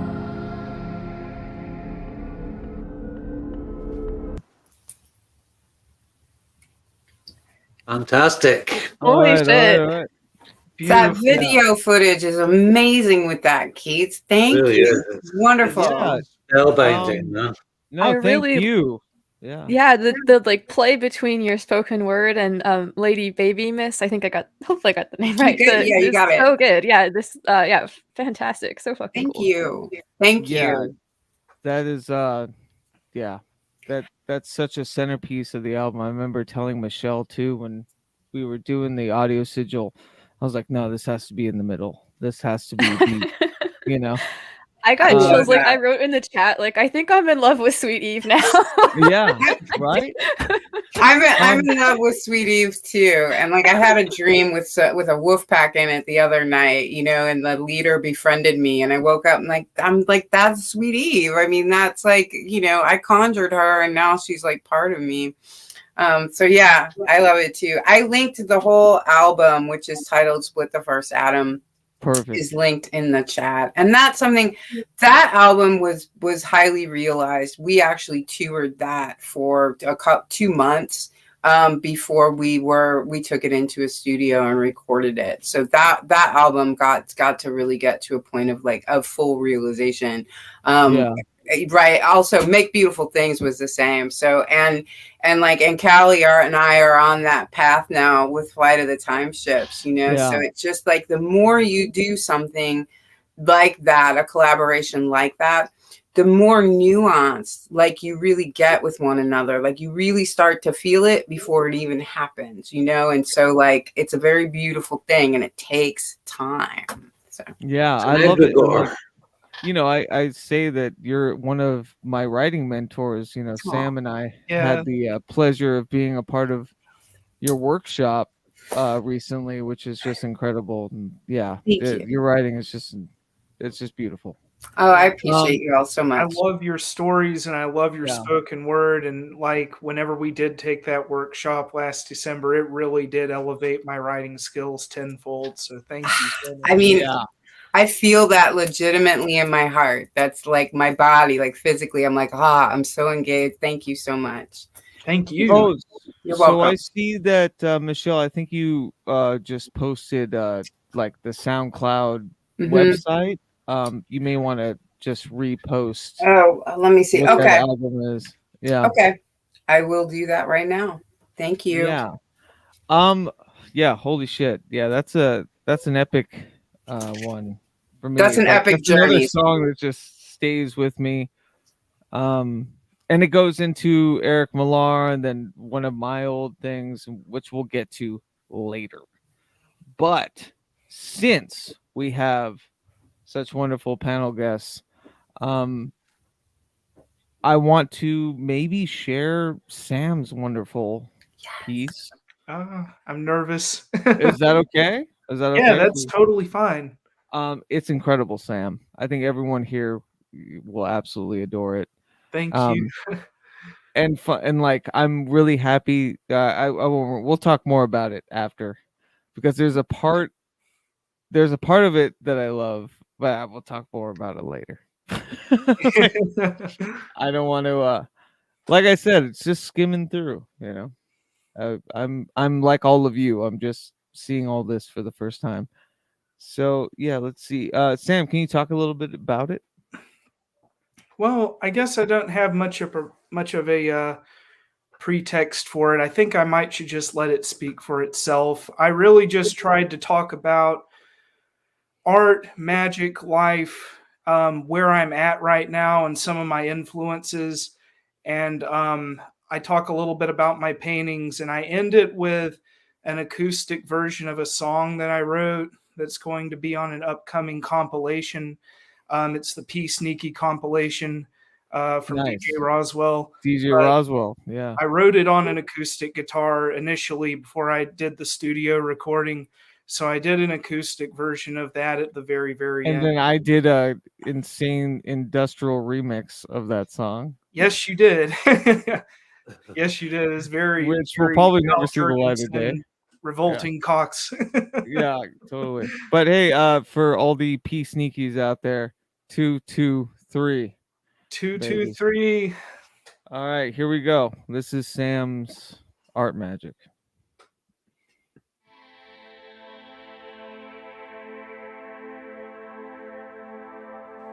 I want to invite you on a journey somewhere between mind and spirit, to a language of colors which sometimes exists beyond the boundaries of words. A language received not by the ears but through the eyes. As we peel back the curtain of ordinary consciousness, we travel down a long forgotten road, shrouded by chaos and our oldest ancestral memories, where logic is undefined and the possibilities are endless.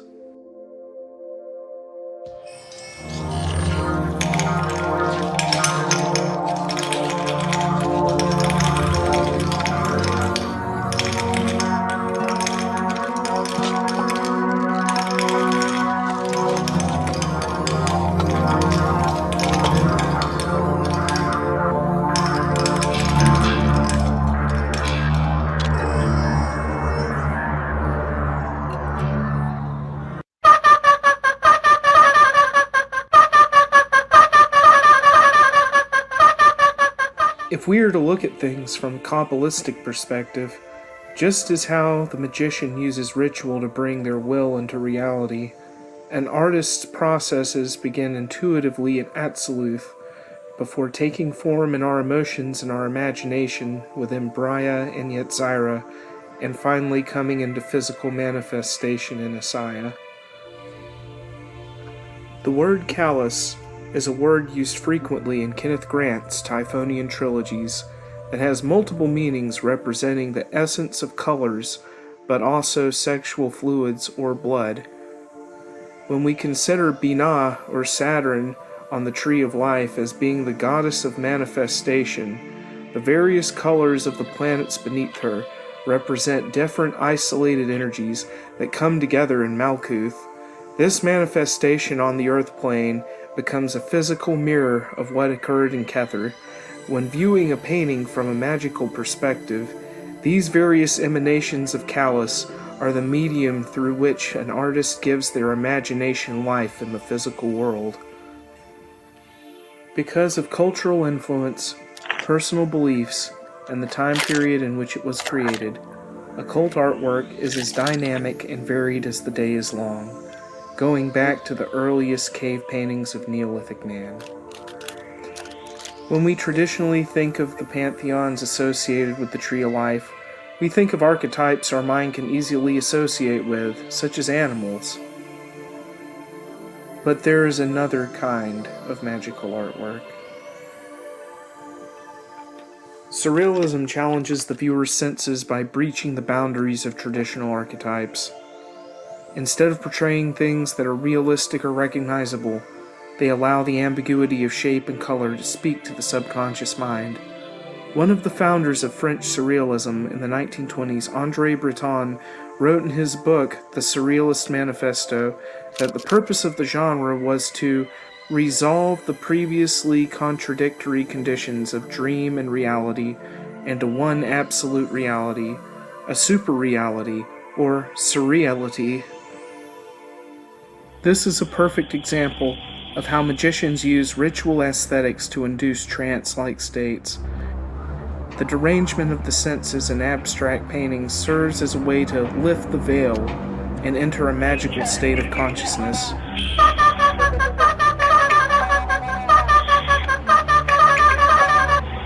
It's through this understanding that we learn that a painting or a picture can function much in the same way as a sigil. In his book, Cults of the Shadow, Kenneth Grant mentions, It is interesting to note that some of the surrealists stumbled upon this method of astralization in the 1920s and earlier, as in the case of Austin Osman Spare. The experience is communicable. Many are they who, looking at a painting or listening to a piece of music, have shared the sensations of otherness imparted to the work by the artists who created it. Unusual juxtapositions of color, a mysterious massing of shades, strange perspectives such as Chirico and Delvaux have the power to plunge the mind into aeonic and nightmare abysses. The weird specters of Max Ernst, Dalinian pavements haunted by elongated shadows of dust. Hello, my name is Sam Shadow, and welcome to my art studio. Today I thought I would talk about a few of my recent paintings and some of the occult themes that run. This painting is called King of the Moon. I guess this would be a good one to start off with because it sort of illustrates how I have multiple different influences that are very subtle but somehow come together to form a much bigger picture. I think inspiration can really come from anywhere. It doesn't even have to be explicitly occult, or even from your own imagination. Sometimes I can see something on television, or I hear a word or a phrase, or read a paragraph in a book, or just have a casual thought come to me while I take a stroll outside. And I think it's an accumulation of all these different little things that add up to make a great piece of art, or to make a unique artist that isn't a direct copy of something else. Since I was very young, I've always found the colors orange and green complement each other very well. The inspirations for this painting come from many directions, but the piece itself stands alone from any of these. In the recently released book, Meon 3 by Addie Newton, David Beth writes a foreword about Karanzan under the name Baron Lundy. In regards to esoteric Voodoo, Baron Lundy is a moon god who is associated with the night side mysteries of the transcendental id, or the primordial magical consciousness, a divide between the rational daytime objective consciousness and our darker, primal, more abstract waters of the mind. This painting was not done specifically of Baron Lundy, but I find his function to be emblematic of André Breton's perspective of unifying the contradictory conditions of dream and reality. I'm very inspired by sculpture, and I'll sometimes use different works as a basis for my paintings. There is a video game called Hallowed, which is created with claymation sprites. The main antagonist of the game is named Gibby, King of the Moon. He has a round orange head, not unlike the central figure in this painting. The name King of the Moon is interesting to me because lunar energies are often associated with female deities. So to have a male moon deity creates a new dynamic. The figure on the left was also inspired by a casual enemy in Hylix, and his head makes me think of a cactus. The figure on the right is my own variation of Max Ernst's donut-headed entities that we see often in his paintings. The purple planet above them was done with half of an eaten grapefruit peel. This painting is called The Witch's Sabbath. It helps to understand the Witch's Sabbath not as any sort of historical occurrence, but as an event that takes place on the astral plane. While originally starting as propaganda used to persecute cunning folk and wise women during the era of witch trials, the infamy of the Witch's Sabbath has exceeded its reputation. Instead of being a byproduct of prejudice, it has been recontextualized by modern practitioners as a ritual experience. If we look at it as an event taking place in the realm of dreams, ritual, trance, or meditation, where witches celebrate and make contact with the devil, then this experience is no different than the alternate dimensions of consciousness described as Universe B. I chose a black background to create the illusion of lighting only from the bonfire. I included a jack-o'-lantern face within the fire as a small reference to the origins of Samhain in Ireland. I used a myriad of greens and yellows whilst creating the two figures on the right. They have no defined appearance, as it is my wish for the viewer to interpret them for themselves. The large horn figure could be seen as the devil himself, while the other figure could be a fellow witch traveling the astral plane, or perhaps a type of familiar spirit.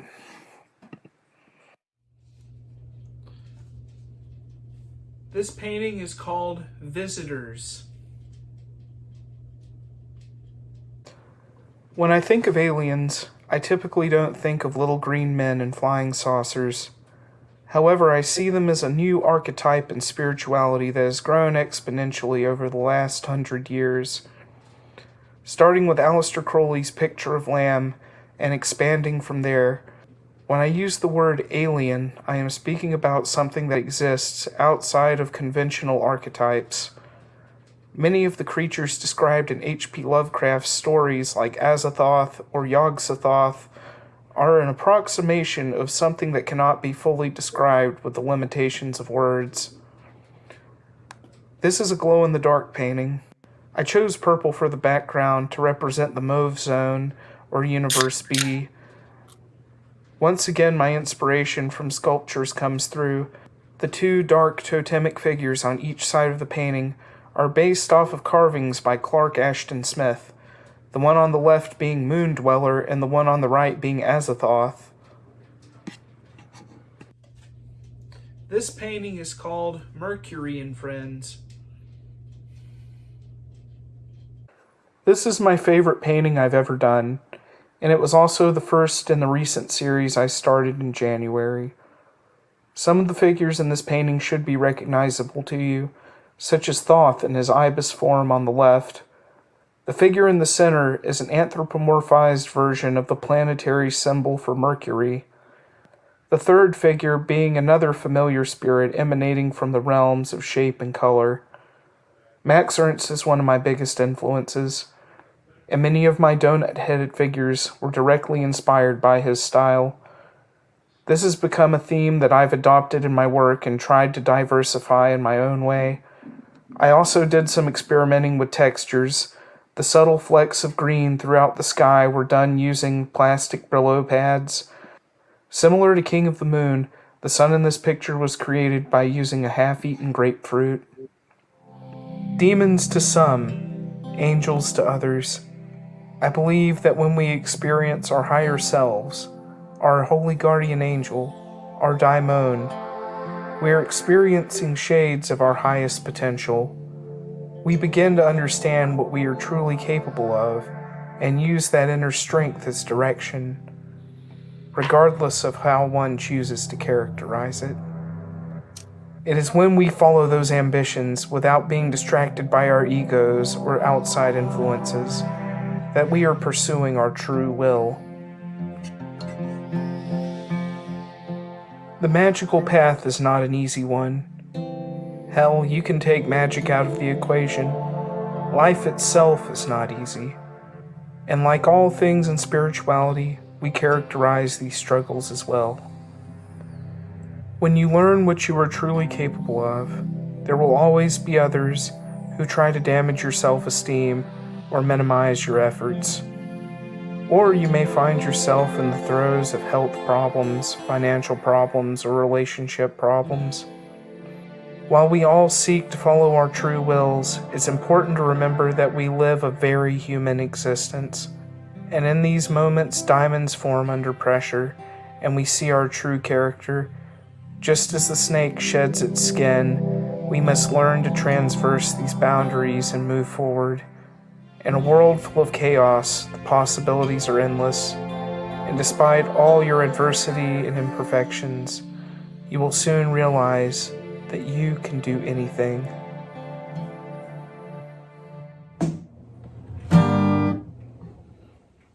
This song is called Both Hands Tied.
Amazing. Yeah, baby. Yes. Thank you. Jesus, yeah. Oh, am I echoing? No, I'm No. okay. All right. We're good. Yeah, Sam. Jesus fucking Christ. I just, so many you know, parts to that. I love how you stitched all of it together. It all makes total sense. Like all of the connections are perfect. That was wonderful. Thank you. Yeah, I mean, I just really appreciate that. I like was super I nervous about it. adore the music, but just like the introduction alone could say so much for everyone. You know, with your art magic kind of TED talk there was beautiful. You have everything. You had the tutorial, and then you had all the artwork that was going on in there. Then you had all the stuff about like life is hard anyway, and then like a song that like wrapped it all up. I just like it was so good. Yeah. Yeah, I love all the stuff, everything you put in there, Sam. And your voice is great. Oh, thanks. Yeah, Yeah. I felt like a lot of the topics that like I tried to tie into it are things that you know, I see every single person on the panel sort of reference in their own works, maybe in their own unique way. And I thought maybe if I gave some kind of like interesting preface to how surrealism ties in with the occult, it could introduce people that maybe have never heard of We the Hallowed before to some new ideas, or just introduce people to some influences that we all kind of love. Like, I know everybody here loves Spare. Like, nobody's going to object to that. And I think, like, when Spare talks about the neither, or some of these in-betweens, that's very analogous to a lot of the themes you see in surrealism. I mean, absolutely. Yeah. You know, whether it's like Bell's theory of quantum physics, or, you know, the what do you call it? The collective unconscious, right? The neither means so much to all of us artists, like picking and pulling from. Yeah, totally. And putting. Yeah. If Very I can cool shit. remember, there's a really great French book they translated it into English recently, which is it's called Surrealism and the Occult, and it's about all these different surrealist artists and writers and their involvement in the occult. It's a gigantic book, and if I can remember it, I'll share it with you. But it brought to mind your video brought to mind that, and that to me really hits a deep chord in my heart. Is surrealism and the occult. So I really like this one a lot, Sam. Well, speaking of Derek, I would love to read that, by the way. Yeah, I'll share it with you when I can remember it or find it. I'll share it with you for sure. Well, Derek's books too, his fiction. I mean, this whole like chaos riddle prose that you've constructed and conjured with how it's a surrealism. It's absolute surrealism. Surrealism.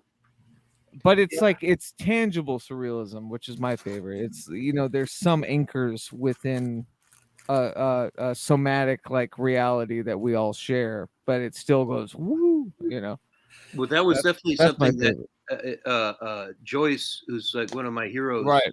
What I loved about him is that he was always really grounded in reality and realism, and then he would just plunge the depths of the human psyche and bizarre stuff. So it was more than just language; it was also an exploration of what it means to be human. And I think that that's the beauty of a lot of great art is you can be very realistic and yet very bizarre. Yeah. Finnegan's Wake's a good example of that. Oh yeah, that's Finnegan, yeah, especially Ulysses, yeah, any of it. It's there's Anthony Burgess did the same, like with this kind of like Scottish Scouse speak with A Clockwork Orange. Like it's very realistic, kind of slanted, speak and demeanor that would be perfect for a time, but it's completely made up. Definitely.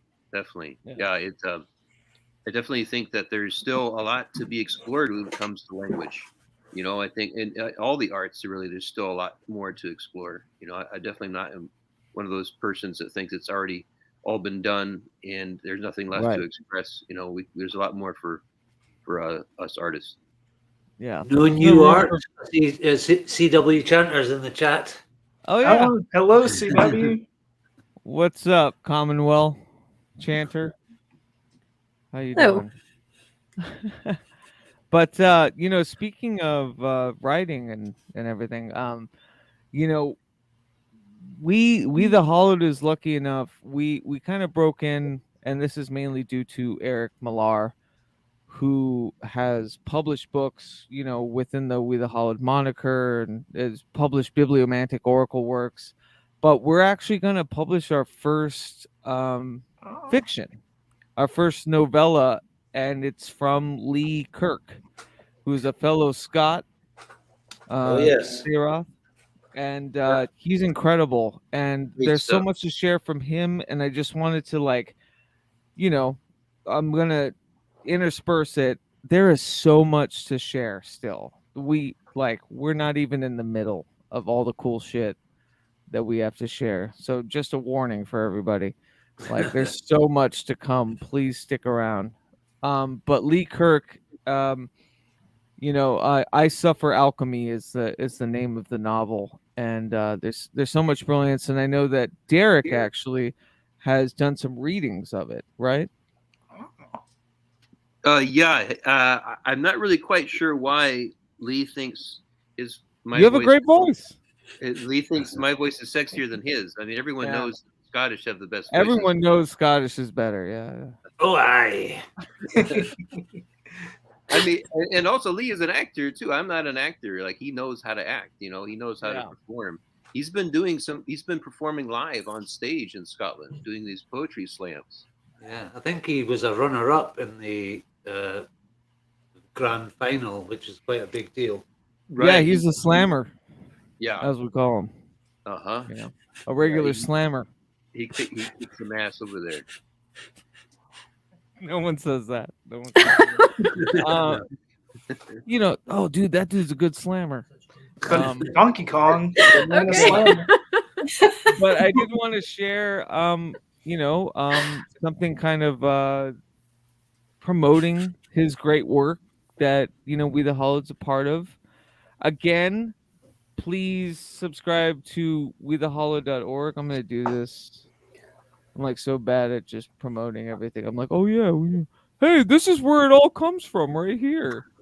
It's this great blog and collective. Wethehallowed.org. You can sign up for the newsletter. You get email notifications when we ever post. Michelle right now is just on this beautiful rampage of posting weekly, these incredible tarot.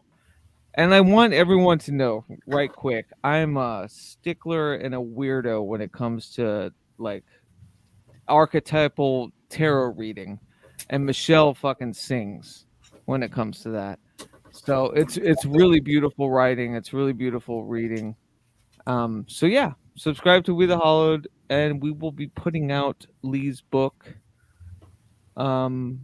next month. April 17th is the release date.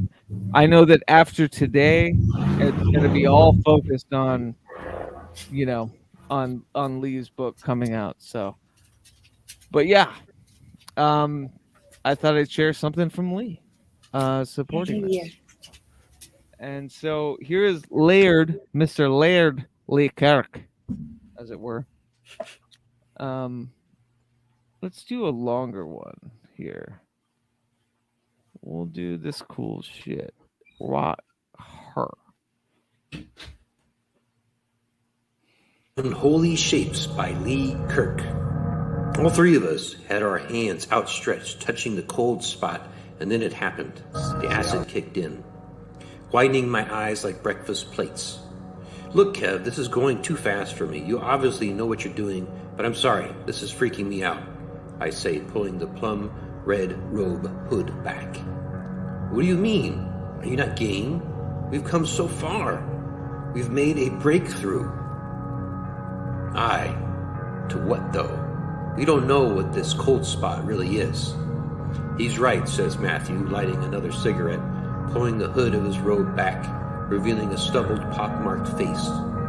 Kev shouts, "You're both breaking the intent. Leave your robes as they are. Can you not smoke, please? Matthew inhales longer on it, then blows out a plume. Kev pulls his robe hood back, his eyes magnified through the lens of his glasses. The left lens is blood-smeared. He repeats, Matthew, can you not smoke when we are trying to make contact? The acid had its grip on Matthew. You could see a menace work behind his eyes. He says, should it not be warm and inviting this celestial realm? Ouija boards are full of shit. I believe you spoke to someone, Kev, but we have been misguided. Look, over there at all that death. All we get is a cold spot. I think we should stop, I said, shaking my head at Matthew. Kev just looks at both of us. I say, look, man, I'm feeling this trip. I need to lay down. It's not for lying down. I got us the acid to focus on the intent. That was the point of the chant, says Kev. Earlier, Matthew and I followed Kev's voice with the chant notations. It was simple, more like a mantra. We did this for 3 hours. The sacrifices were hard. It had to be personal, or otherwise the ritual would fail. I went first and picked my dog, Eerie. Matthew chose his mum, and Kev his ex-boyfriend. To the new life, I said as I dropped a boulder from shoulder height right on Eerie's head. Red mush poured out of his mouth, all over the wild garlic stem next to the glen. Matt got his mum during housekeeping, said her screams were muffled by the Dyson 40,000 model, but she saw him in the reflection of the half-moon mirror.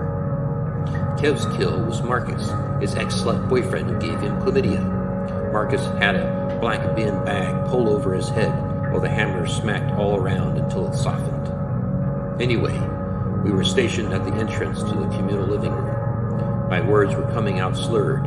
I didn't even understand them anymore. I left the chalk circle, walked past the sacrificial bodies lying head to toe star-shaped.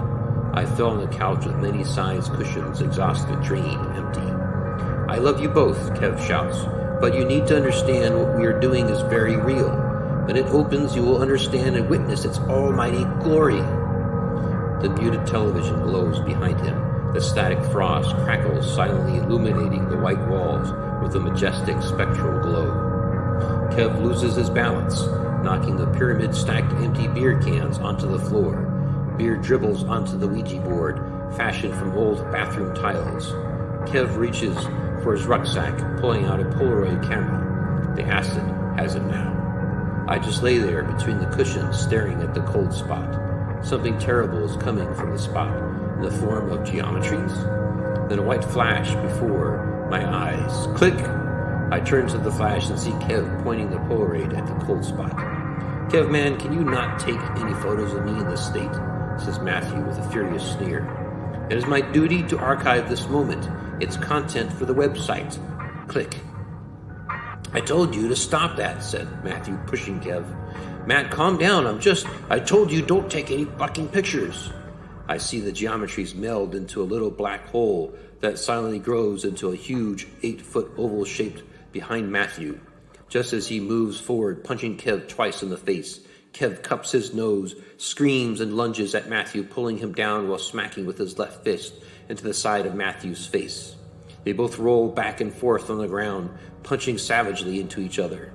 Something sifts within the infinite depth of the oval. A long black thin arm stretches from the hole. Reaching over the hand, touches Kev's back as he rolls on top of Matthew. He raises his left fist to strike again. The portal disappears. The television switches off as Kev's eyes turn red. He looks down at Matthew, striking down with the left, grabbing the jugular, the white knuckles squeezing all his fingers deep inside, making loud, tearing sounds. Matthew's gagging drowns out the flesh sounds as blood shoots out in all directions, over me, over the bodies, the walls, and the carpet. I pull myself up from the couch, swaying with psychedelic intoxication. I fall back on the cushions. Kev's red eyes stare towards me as he rises to the new life. He walks towards me.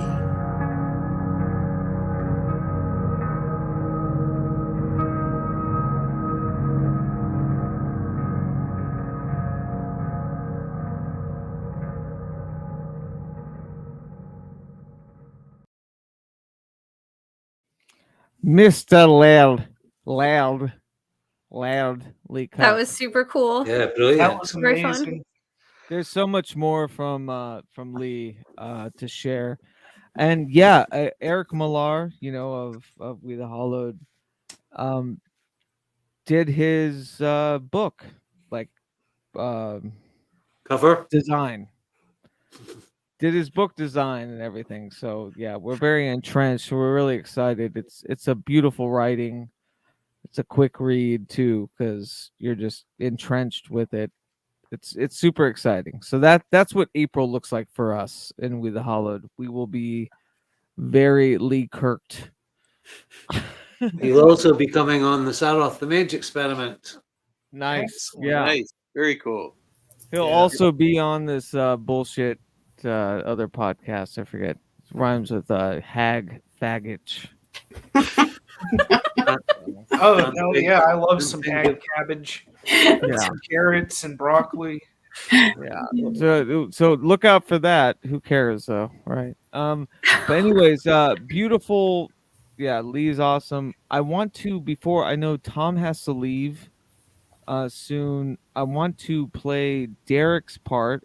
Derek read that, by the way. He's here. Nice work, Derek. Yeah, good job. Perfect cadence for those words. I don't know. But I always Derek think that's has like a Keanu reading. Reeves. I don't know. I would buy an Derek audio has a book, reading Derek. that he submitted from his own work, his own fictional work. And I've had the pleasure of writing a couple of forwards for Derek's like more magical books with Love Chaos.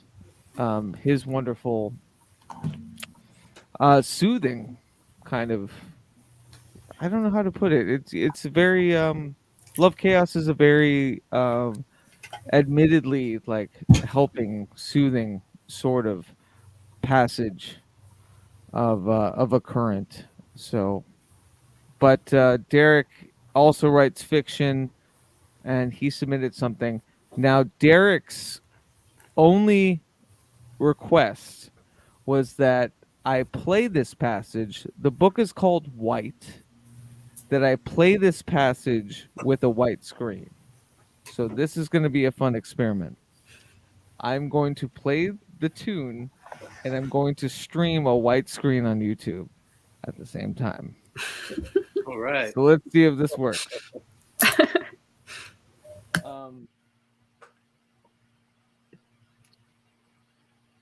24 hours of pure white screen. All right, let's see if this works.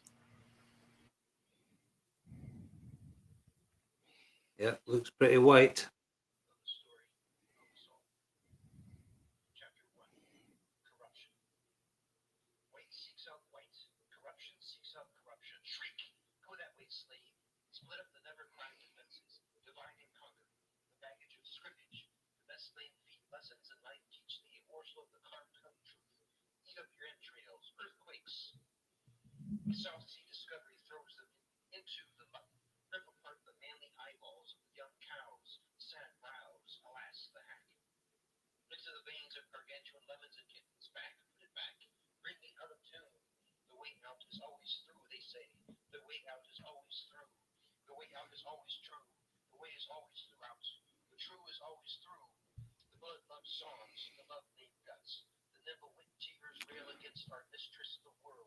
Wait, do you not have audio? It's super, super quiet. Okay. Is it quiet for anybody else? I know Tom said. Yeah, I can't hear it either. Okay. Let's see if we can fix this. How do we do it?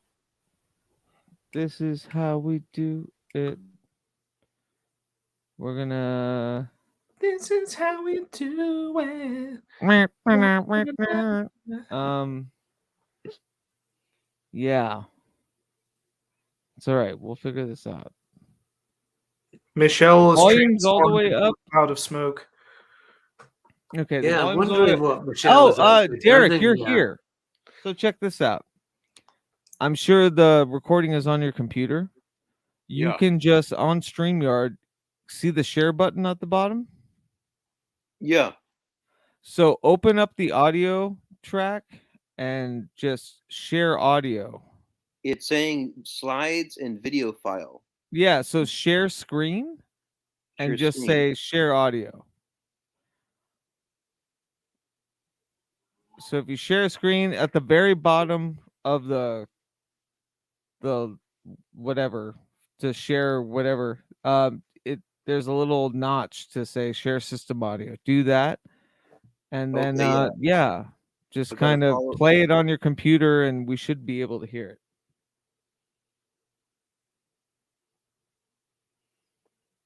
I know. If I had enough time, Derek, I would have just made a quick video, but alas, time is not on my side. It's saying you can share audio with a video with audio. Yeah. I don't see anything for audio only. Yeah, you'd have to share something with it. So if you, okay, I'm gonna try this again. Yeah, I don't have that. So Chrome tab, 24 hours. You could. I don't know how to play this louder though. It's got the mute. The speaker has been crossed out there, so that would suggest that it's muted, maybe. So if everyone can just mute their cameras while I do this. Here we go.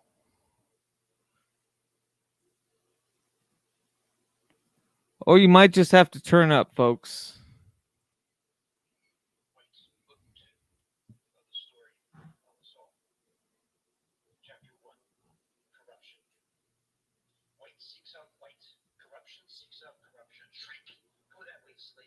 it's on mute though on the screen that we see. Yeah, see that? It shouldn't be. No. Definitely got Oh no, that's just the YouTube video of the white screen. Oh, right, okay. Oh, okay. So if Derek played with video, You don't hear anything at all? It's super quiet. The whisper. What if I played the video, the audio just from my computer? Okay. Yeah, just play the audio from your computer. Let me try that. Okay, I'll let you know when I'm ready. Okay, cool. Yeah, let's do. We'll give you 9 minutes. How's that, Derek? Okay. Yeah, I think we'll give I'm you gonna 9 give it minutes. I'm gonna give Are it you a gonna go. do it? Yeah, Okay. I'm ready. White, Book 2 of the Story of Us All. Chapter 1, Corruption. White seeks out white. Corruption seeks out corruption. Shriek. Go that way, slave. Split up the never-cried defenses. Divide and conquer. The baggage of scrimmage. The best lame feet lessons in life teach thee a morsel of the carved-come truth. Eat up your entrails. Earthquakes. A South Sea discovery throws them into the mutton. Rip apart the manly eyeballs of the young cows. Sad brows. Alas, the hack. Into the veins of gargantuan lemons and kittens. Back. Put it back. Bring me out of tune. The way out is always through, they say. The way out is always through. The way out is always true. The way is always throughout. The true is always through. The blood loves songs, the love named guts. The nimble wit tears rail against our mistress, the world. Is it always worth it? Pleasure and pain. Mix it together, clock, and you get always swift-footed time. Hack it apart to separate the pain from the pain. Life is a contracted marriage, and you amble the prison shackles so well burden.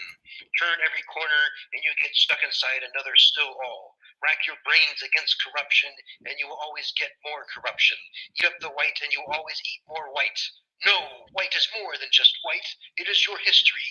It is the cause, my soul, for all your pain. Bleed it through, give. White is not purification. Lies, lies, lies, all lies. So tell me again, the preacher preached, barking up the fancy monger. Let no man walk the earth alone with the white, a lean-beard neglecting chick began. For it be cold carcass who lives and breathes the diving bells of point devised white. But it must be heard again and again. What? It must be heard again and again that white is the verses of the trees. It is not.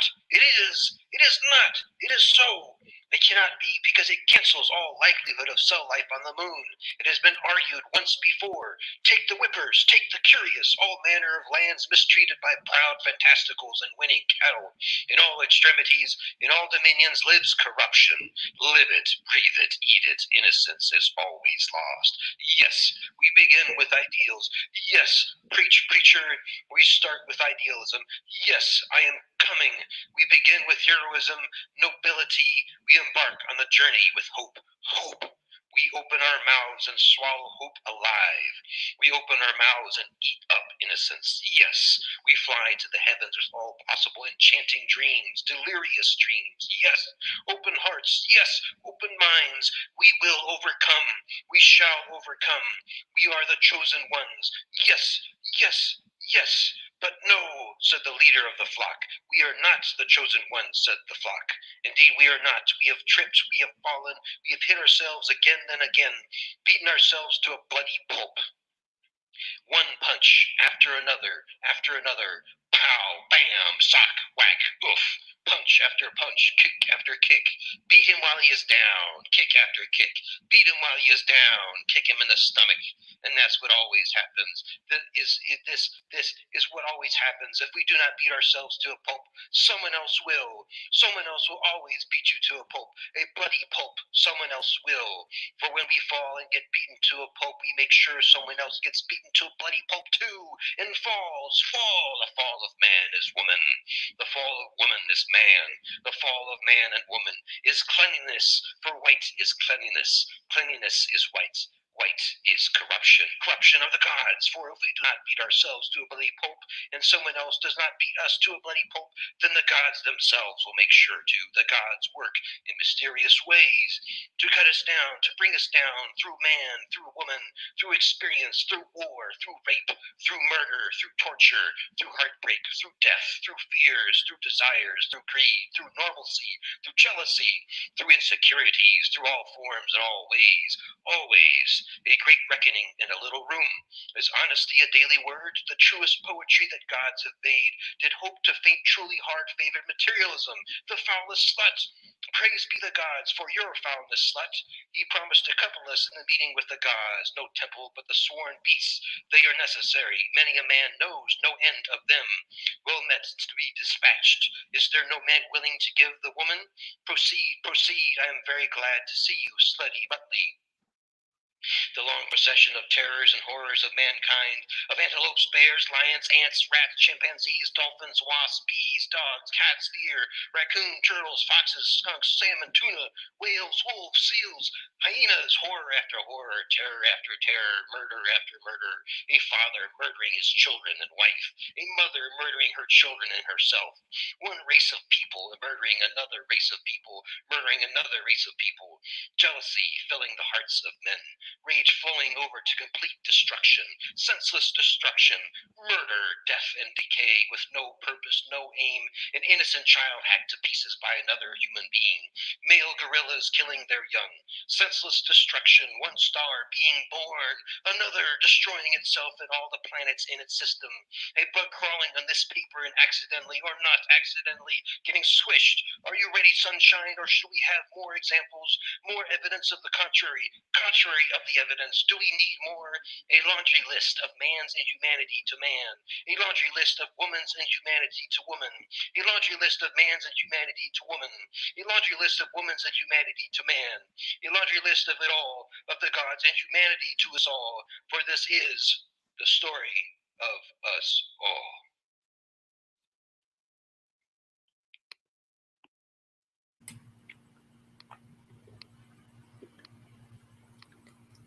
Fuck yeah. That's it. Hell yeah. Fantastic, Derek. I gotta take that out. There we go. Fuck yeah. Sorry, Derek. If I had more time, I would have put that to a video. But alas, It's really well read. Very cool. Yeah, it's beautiful. Dope. It's a fantastic book. Derek was kind enough to send me all his books. Yeah. Black. White. Was it Black? That I Yeah, read White's first? the new one. Yeah, right. Yeah, Black was the one I read first. Fantastic. Yeah. Thank you, Steve. I appreciate that. Yeah, definitely really cool stuff. Oh yeah. Thank you, Luxa. Yeah, this is part of a trilogy, so that's the opening to White, which is the second book that came out last year, and I'm currently working on the third part of the trilogy, which is called Red, and these are the colors of alchemy. And like the stories themselves, they are in a process of inversion. So instead of the old traditional notions of those colors, black meaning death and decay, in this series it represents birth and creation. White doesn't represent innocence in these stories. It represents corruption and evil. And then red is ocean is corruption in alchemy. And this one, it will represent evolution. And once Red gets published in August of this year, I'm going to release the 3 different narratives separately as 3 separate novels. So they're inversions of the Quest for the Holy Grail, specifically Parzival by Aschenbach. I don't know if I'm pronouncing his name right, but he was a German writer from the 13th century. And the second story is Dante's Divine Comedy. And then the third story is the Faust Legend. So each of these stories will be released separately later this year after Red has been published in August. Yeah, amazing. I can't wait to read them.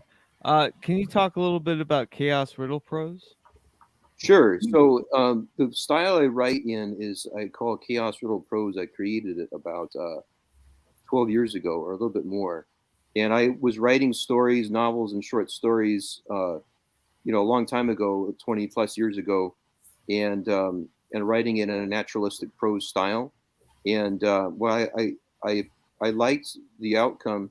I felt I wasn't able to go deep enough into the stories, so I wanted to create a language that could disrupt, not only just like in terms of how you're reading it as a reader, but the story as well. And so that way the results could produce something that to me was a bit deeper. It's very similar to me in terms of fine art, where you have realistic painting, which is beautiful, but when you break up reality, you're able to find things below the surface. And I think that writing can do the same as well. Absolutely. I think there is some surrealist artwork in some of your books, isn't there, Derek? I mean, especially in language. Yeah. Well, there's a really great artist in my mind, a really, really great artist. His name is Eric Fiazzi, and he's a friend of mine, a mentor, and his art adorns my books, the covers, and also the inside. There's full color paintings of his art, and he considers himself an abstract expressionist artist, but I feel like out of almost any artist that I've seen, he's one of the best at capturing, if it exists, like a spirit world or a dimension that is beyond this one. Whenever I look into his paintings, it really pulls me into that other realm,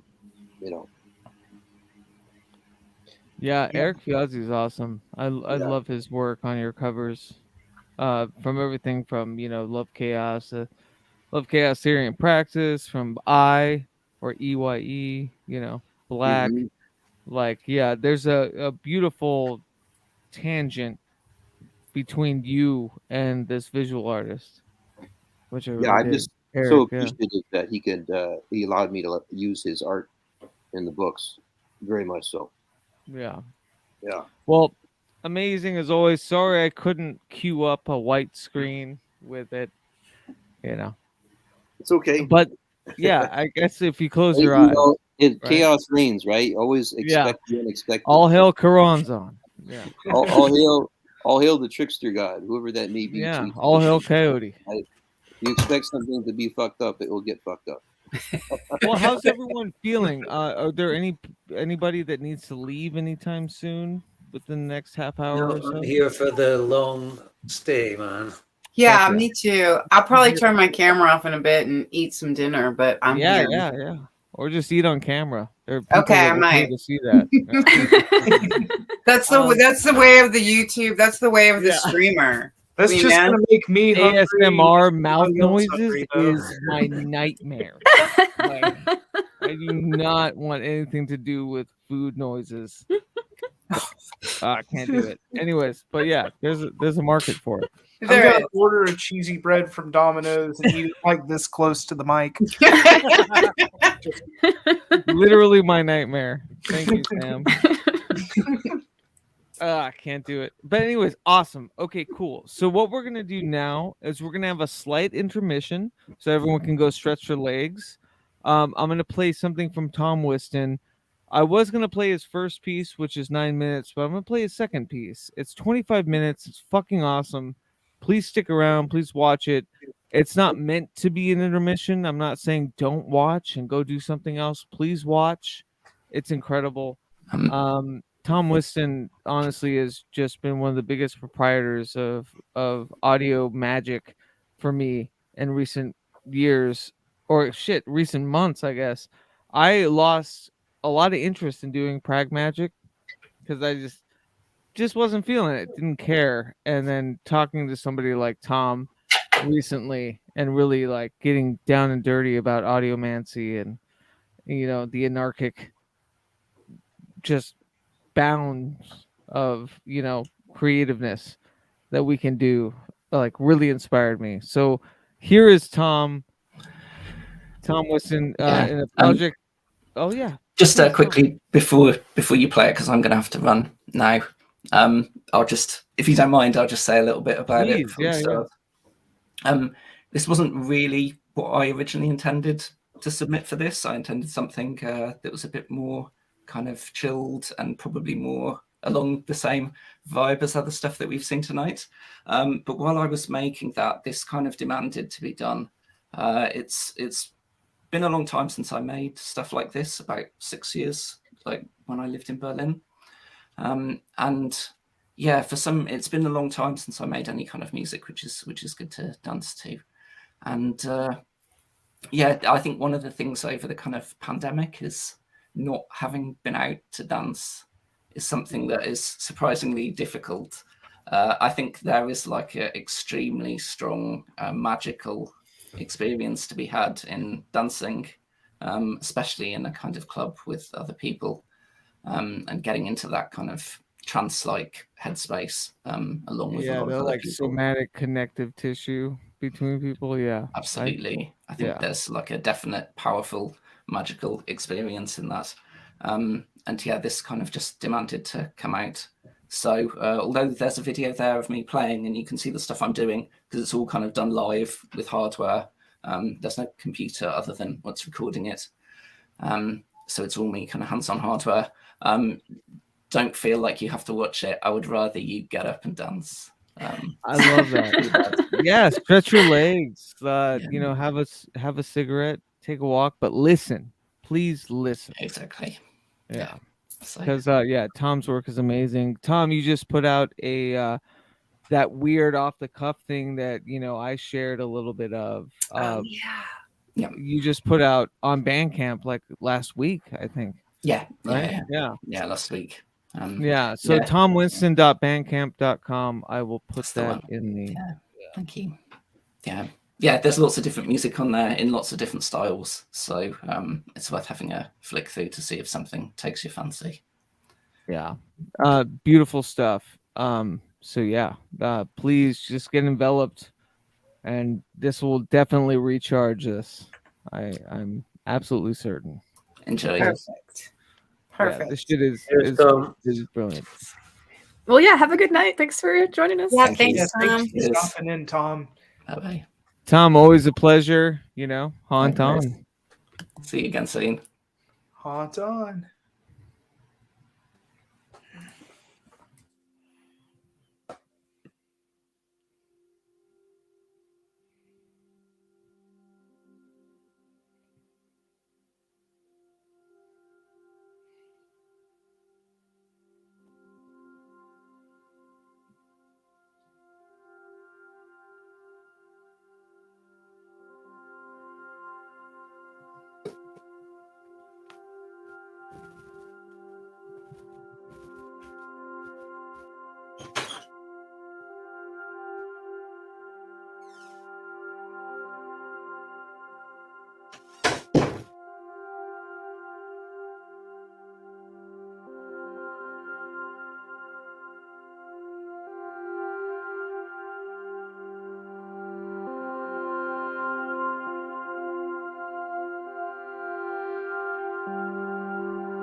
Shalom, shalom. Wow. Okay, I hope everyone is jazzercised and refreshed. Oh, really psychedelic.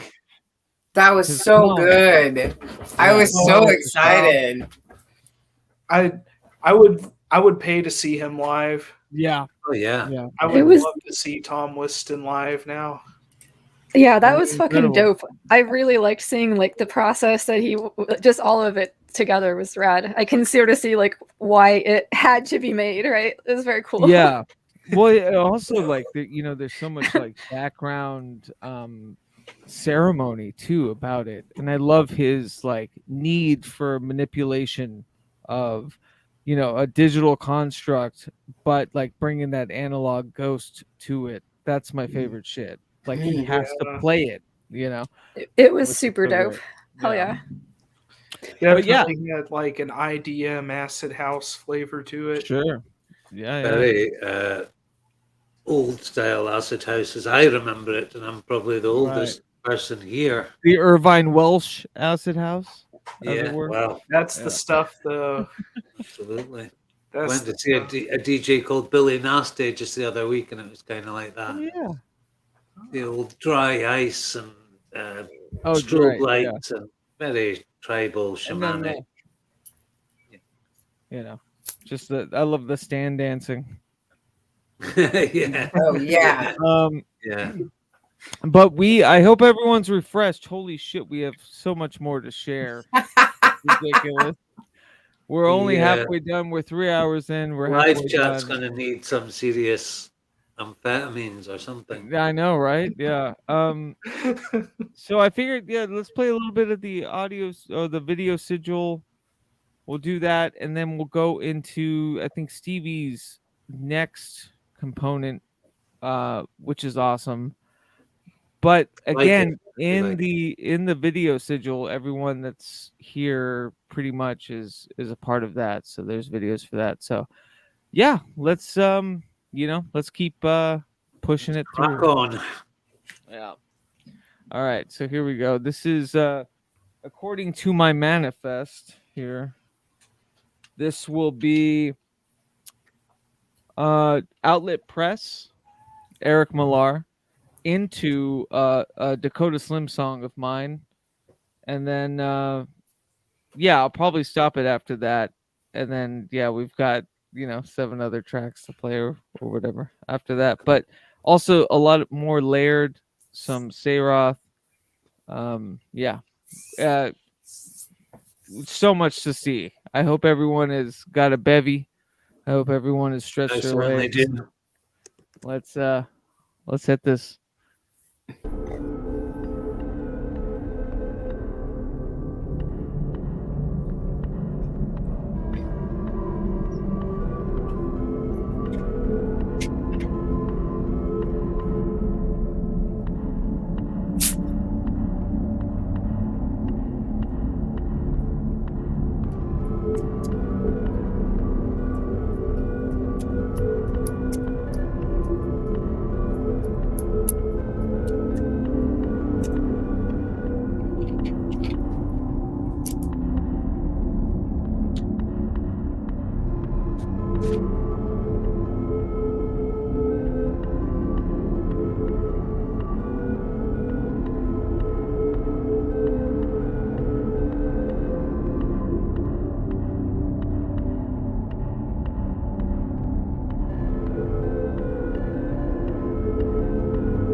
All right. That was very cool. Hell yeah. Yeah. I love that one, Keats. I love it a lot. There's so I was watching. I was like, "Fuck!" You there's killed so it many as bad always, edits. Keats. So many. I love bad the ending edits. there. It's like, I didn't see any. I don't know. Whatever. yeah. The aesthetic on that video is great, Keats. It's real. The whole thing really goes together so well. Well, the whole point too with that song was I recorded that when I was like in a deep morphine addiction in Arizona, and like this really awful year in 2011. And somehow I recorded this one song with people, and I remember like the girls that sang on that track were like, "Wait, are you just writing everything now?" Like, because I played the bass, the drums, I played everything. I was like, "Yeah, that's not how you do it." Wow. But like that was important to be a part of the audio sigil because right before like this track, to be very like transparent, was there was this climax with Sweet Eve, and it goes into Outlet Press and morphs into this kind of like weird dark nostalgia of where I was, and then it goes into Dr. Vanessa Sinclair, who is a clinical psychologist. Right. And the next one is like it's like this theme of not saying me, but the person, like there's a solo entity throughout the audio sigil, and they have this really dark, rough and tumble, and then they go seek help,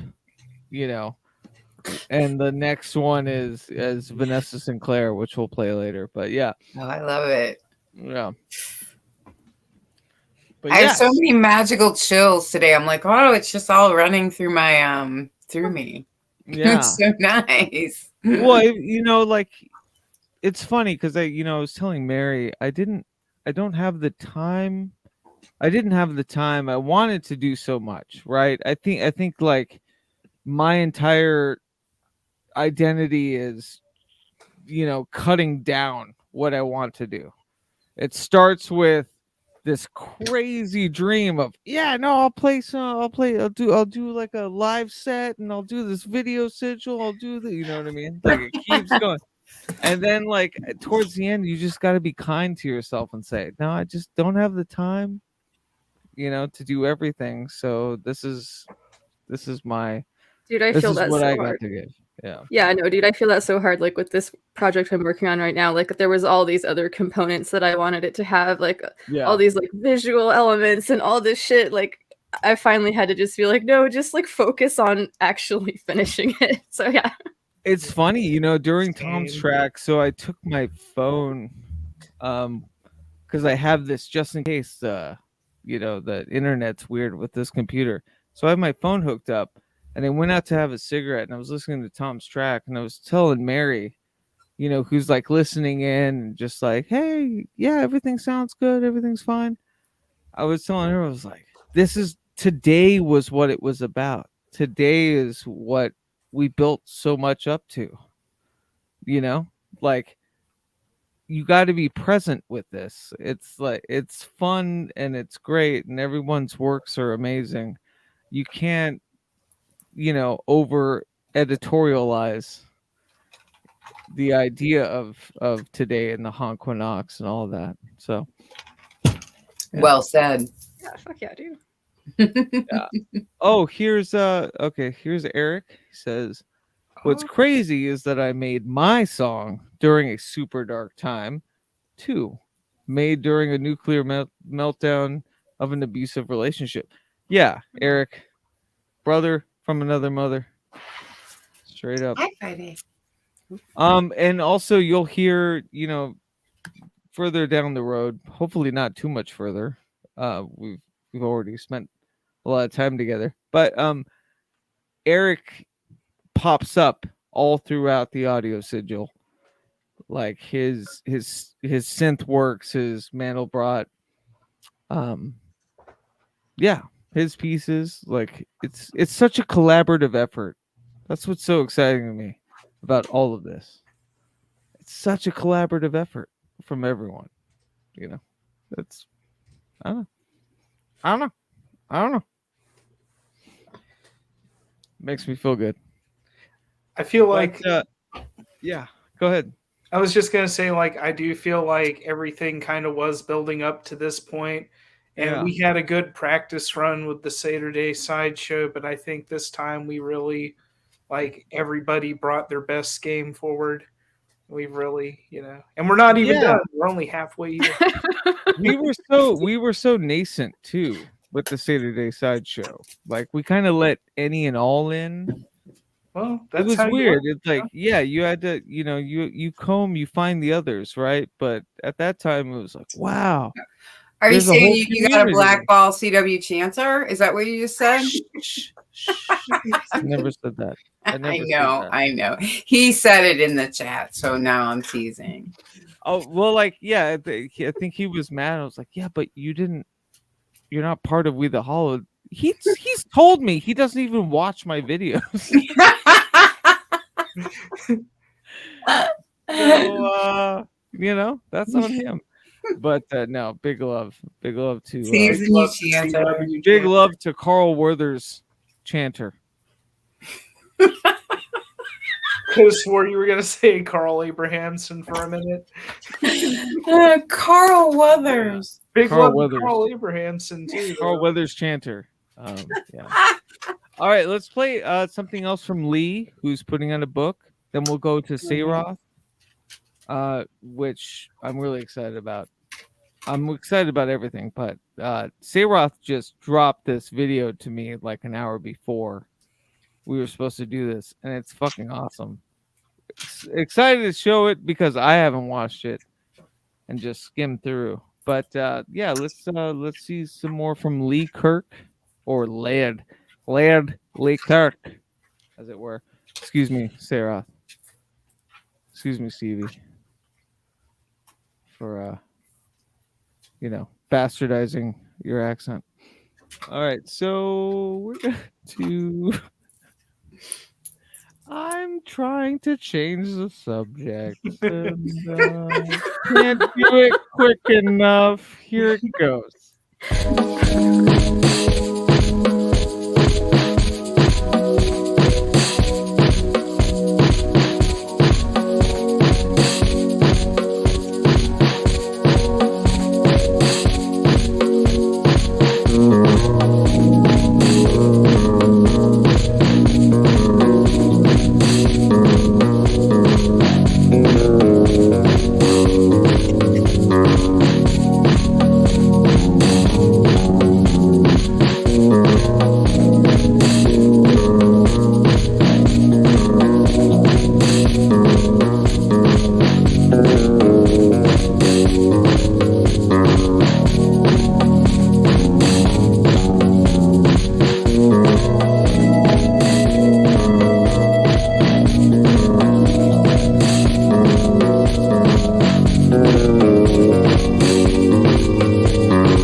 Amazing. And That is that's very cool.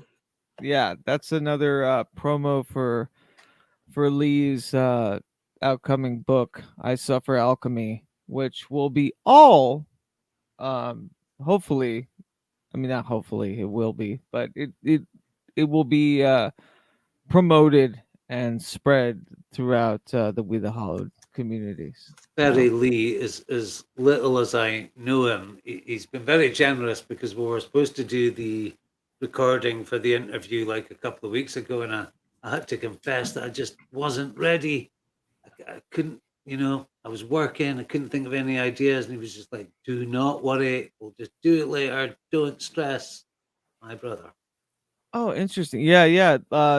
So it was funny. We were texting Lee about the, book release dates, and like we were having fun with numerology and everything. I think we decided on, or like he did. He decided, but we were having fun with April 17th. 4 and 17. Yeah, it's just like there's so much fun communion with Lee, and the book is really fascinating. It's going to be amazing. Yeah. Technically a novella. Yes, technically. Yeah, Lee is great. I'm so glad that he joined this universe of ours. Yeah. Absolutely. I think it was you that found him, Derek, wasn't it? I think so, yeah. I can take credit for that. Yeah. Thanks a lot. I love the Carlos Castaneda. Yeah. That was a good choice. The different postures too was always fun. I miss Billy Brujo. What happened to him? I miss Billy Brujo too. If Yeah. for some weird reason Billy Brujo stumbles across this, please come back to YouTube. Yeah. Billy Brujo, if you're listening to this on to Billy Brujo, in 3 hours and 41 minutes into a stream, if you're listening to this, get at me. Get at me. I'll play Dr. Vanessa Sinclair. Her signs, signals, or synchronicities audio sigil submission, and we'll go from there. The Martian is a demagogic example, for friendship was not a physical part. The unconscious, this point art had, but essentially of traditional, the silent monitor of tasks, signals or signs or synchronicities, not to have all the medical practitioners and therapists write them off as if they're like going down this road toward psychosis. And this is a problem. And people are making money in their lives, and rather just let why aren't the dynamic dom of worship granted in return for these concessions? The Chinese insisted in taking over the foreign relations of Tibet and being responsible for the defense of the country. They would have the right to send as many soldiers into the country as they throughout the room. From the beginning times, only one caller this week, plain Mr. Jones, going to reach one solid home, is to cut not to have all the medical practitioners and therapists write them off as if and about the smashing times we have in London. Even though the action may be hot and heavy, beginning lovingly and post developed the roles of film for Kong.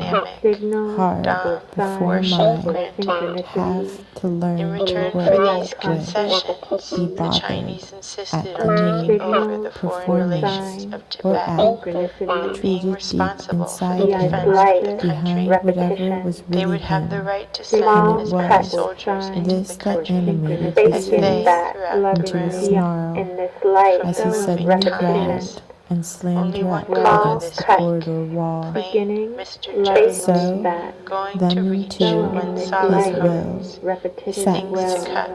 The other dog went over to the dog and turned him round, then took a purple leather bullwhip from the east tree and began to whip his back very hard.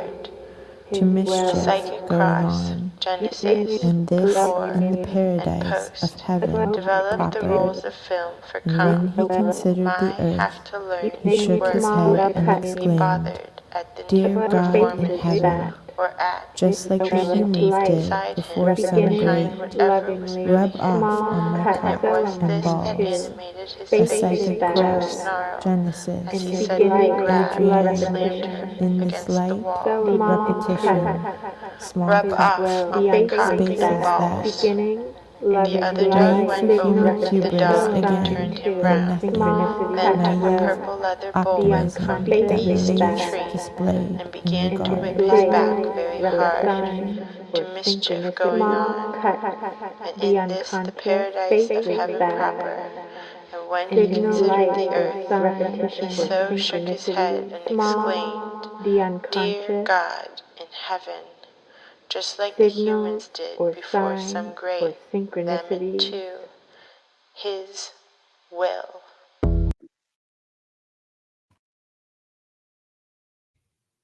Ooh. Yeah.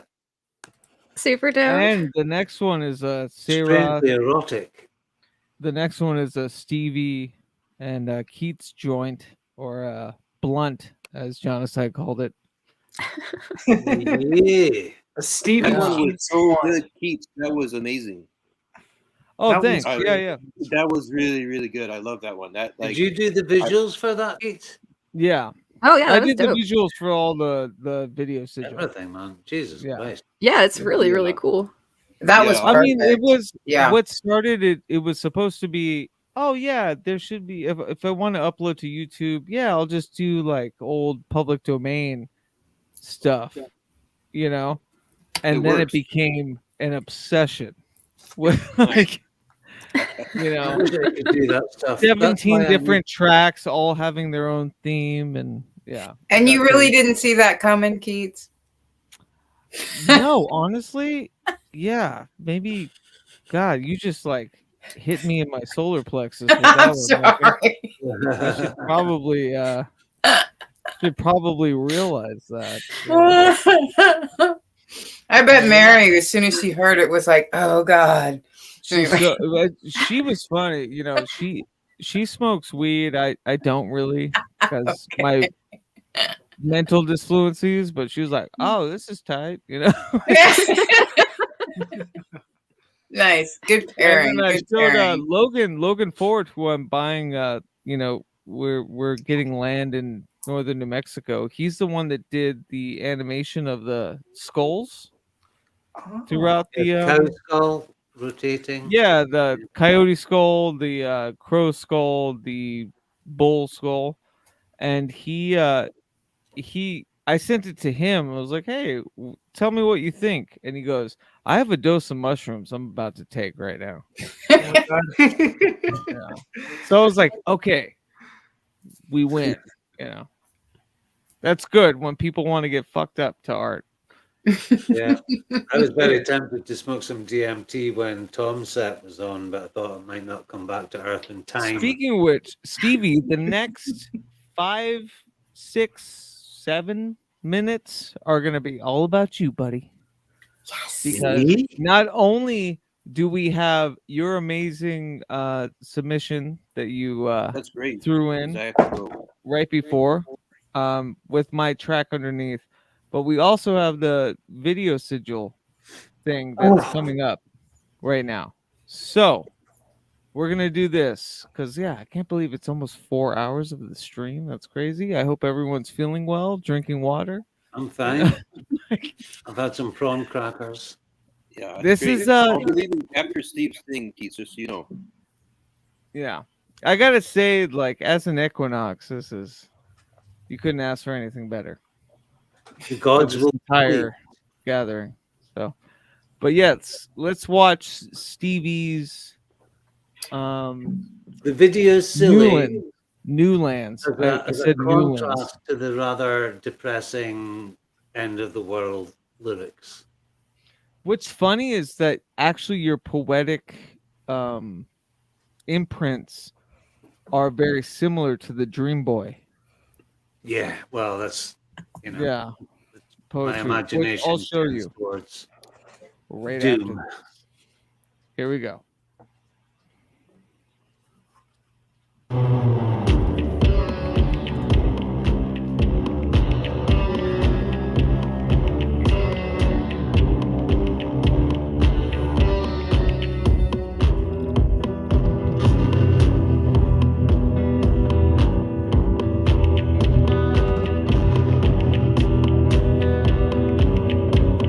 Foul black air and smouldering cities.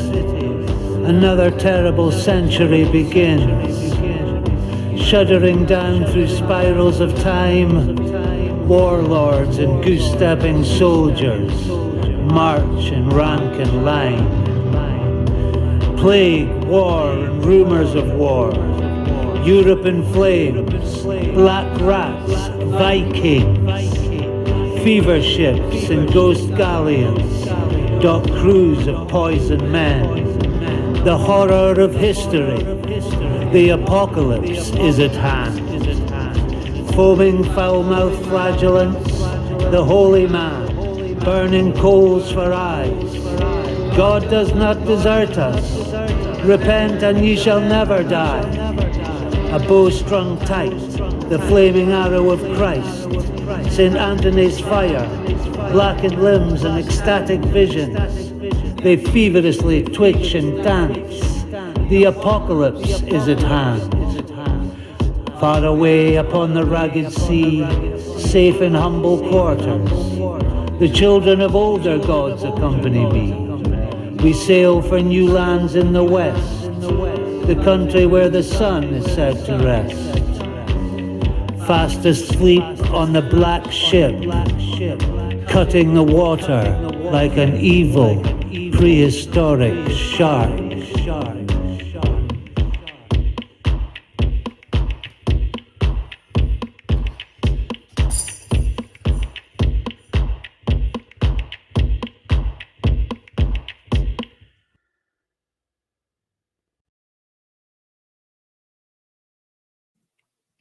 Hell yes.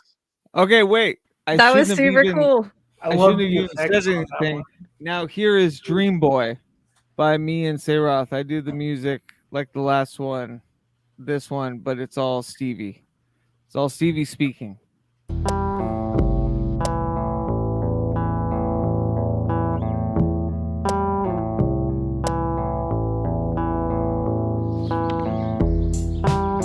Dream boy of the new apocalypse. Hail unto Isis, goddess of 1,000 names. As you stand before me, holding forth a foaming cup of wine, you are my grace and my conscience. I, O Pan, wild old friend, your ancient pipes led me to the hidden gate of Malkuth. Wine and strange drugs. I crept into the temple of the Virgin and stole a glimpse of what lies behind her veil. I beheld terror, madness, and wild exhilaration. Nothing is gained by nothing. Tied to the rack of addiction, I perfected ways of escape and soared untrammeled through the diamond sky, screeching with joy as I dive bomb like a stuka. the dream boy of the new apocalypse, coming in foaming white arcs, tumbling through time, the terrible centuries. From Azaluth, I see visions of the coming gods. I see time set below me as a vast rushing river. It does not end. It joins the great stormy sea, where dwell creatures for whom I have no name.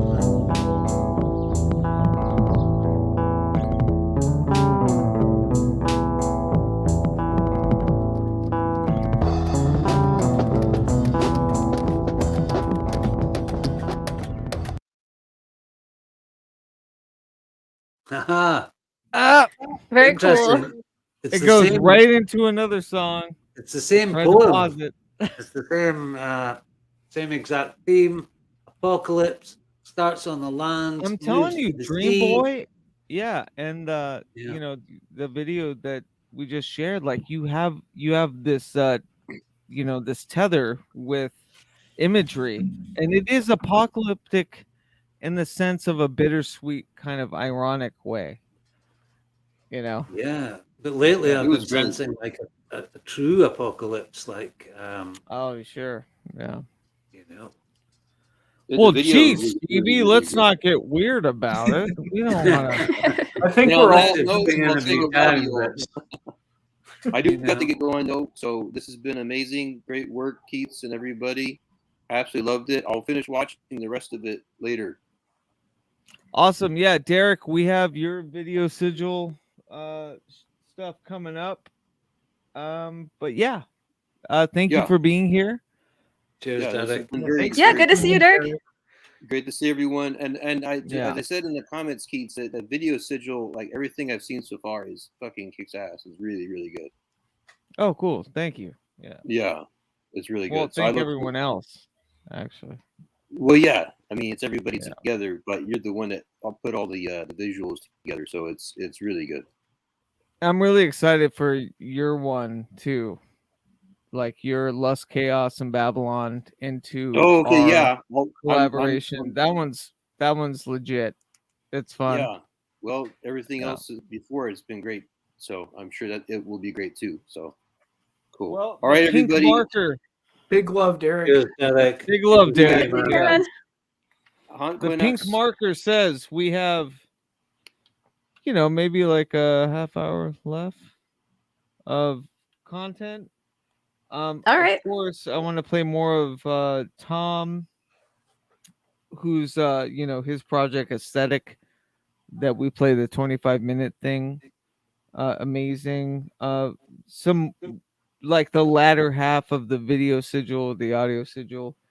And then am I forgetting anything? Is there anyone on the panel that I'm missing as far as like what to play while you're here?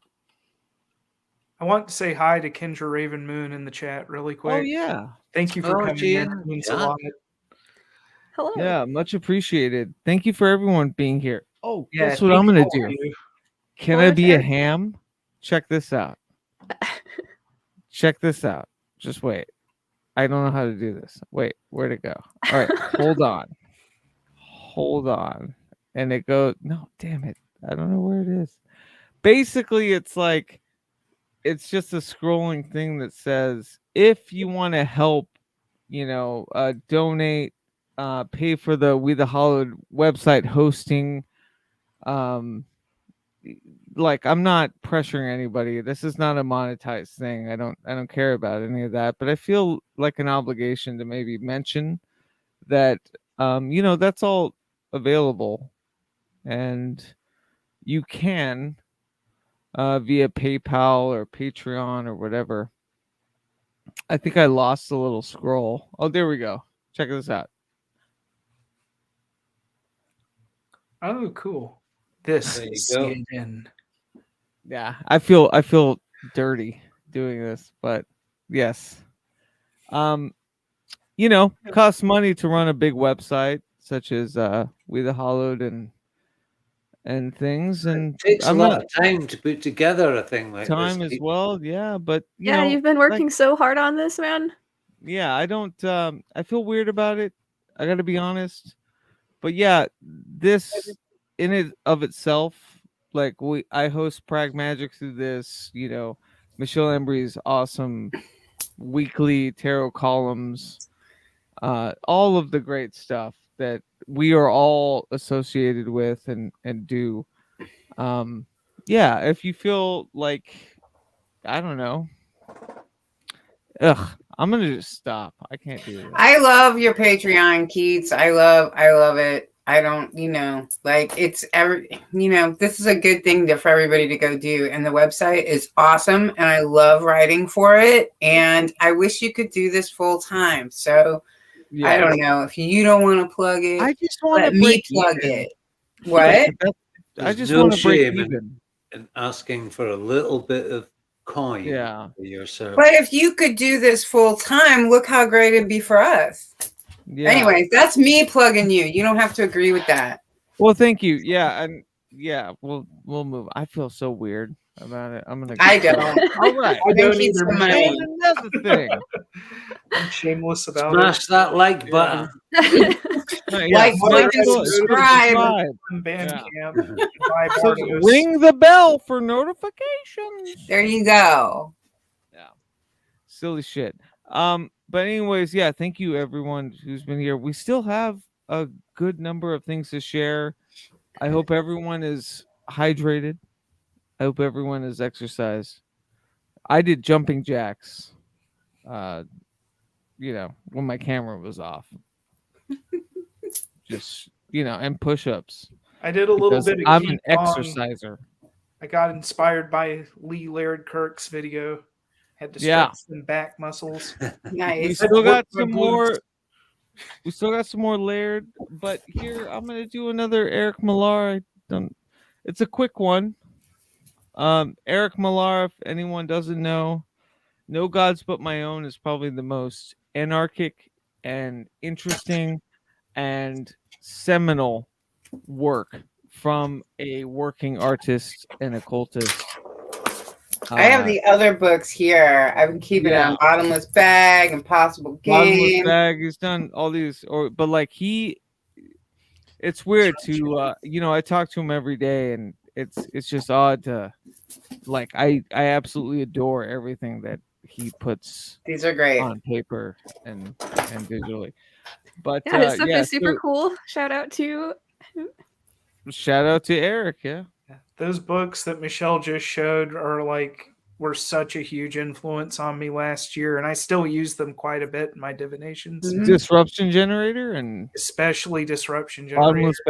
Bottomless Bag is a big one for me. Yeah, no, it's incredible. I actually am one of the few that has. I think there's me and one other person that actually has a Disruption Generator deck. I know. Keats always brags about those. I do.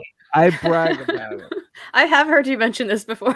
Yeah, I literally use it. I literally use it every day.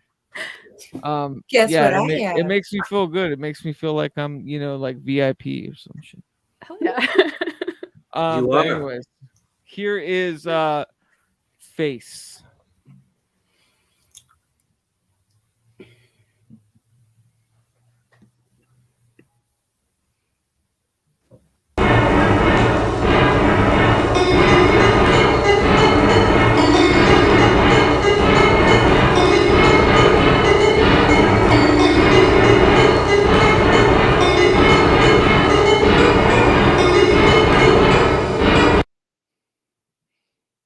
Love it. That's it. Hell yeah. Love it. That was dope. That's the best. I can cross that off my manifest with my dull pink marker. I'm like, all right, Eric, got the face one. Okay. Cool. All right, so what else do we have? Well, we have a lot. We have Tom, his wonderful 9-minute composition. We have, please let me know if I'm forgetting anybody. We also have, the rest of the video sigil, which covers a lot too. But yeah, let me know if I'm forgetting anyone, because I'm not a fan of the word content at all, because I'm not content with it. But I the fact that we can all just be here and share art, that's all that matters to me. So Hell yeah, dude. Yeah. So let's I don't know. Anyone got anything? Nothing? I see No, let's see Sarah a video. just a blank couch. He dissipated into the astral, but he'll remanifest again I soon. knew it. Dream boy of the new apocalypse. There he is. All right. Let's go with this.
This.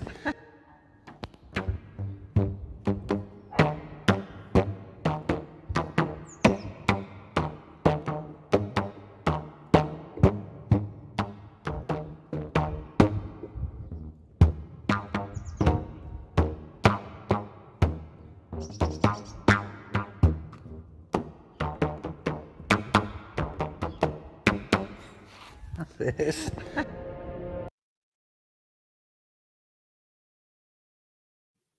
Oh, All nice right. to hear Solar Star's foot harp there. The foot harp is my favorite. Yeah. We were in the back garden one gorgeous summer afternoon, and she had an elastic band stretched around her toes, and she just started doing that. We recorded it, and she's famous now. That's yeah, so cool. absolutely. It's really famous. cool. Yeah. Yeah, I'm sure people are pounding on the door. Where's the rubber band? Yeah.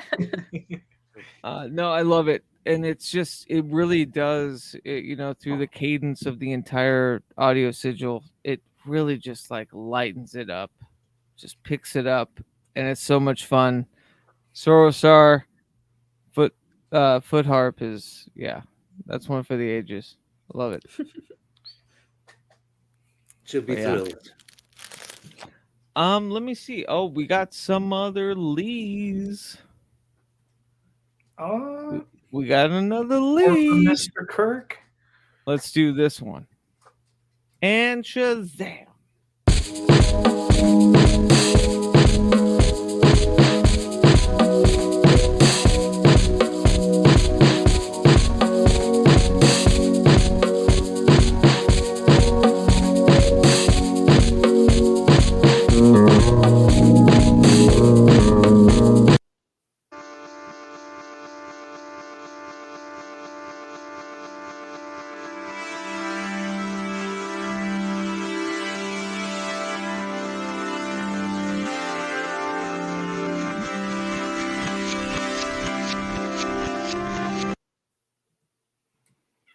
Yay. Shazam. Boom. And we're gonna do this.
Super dope. Hell yeah.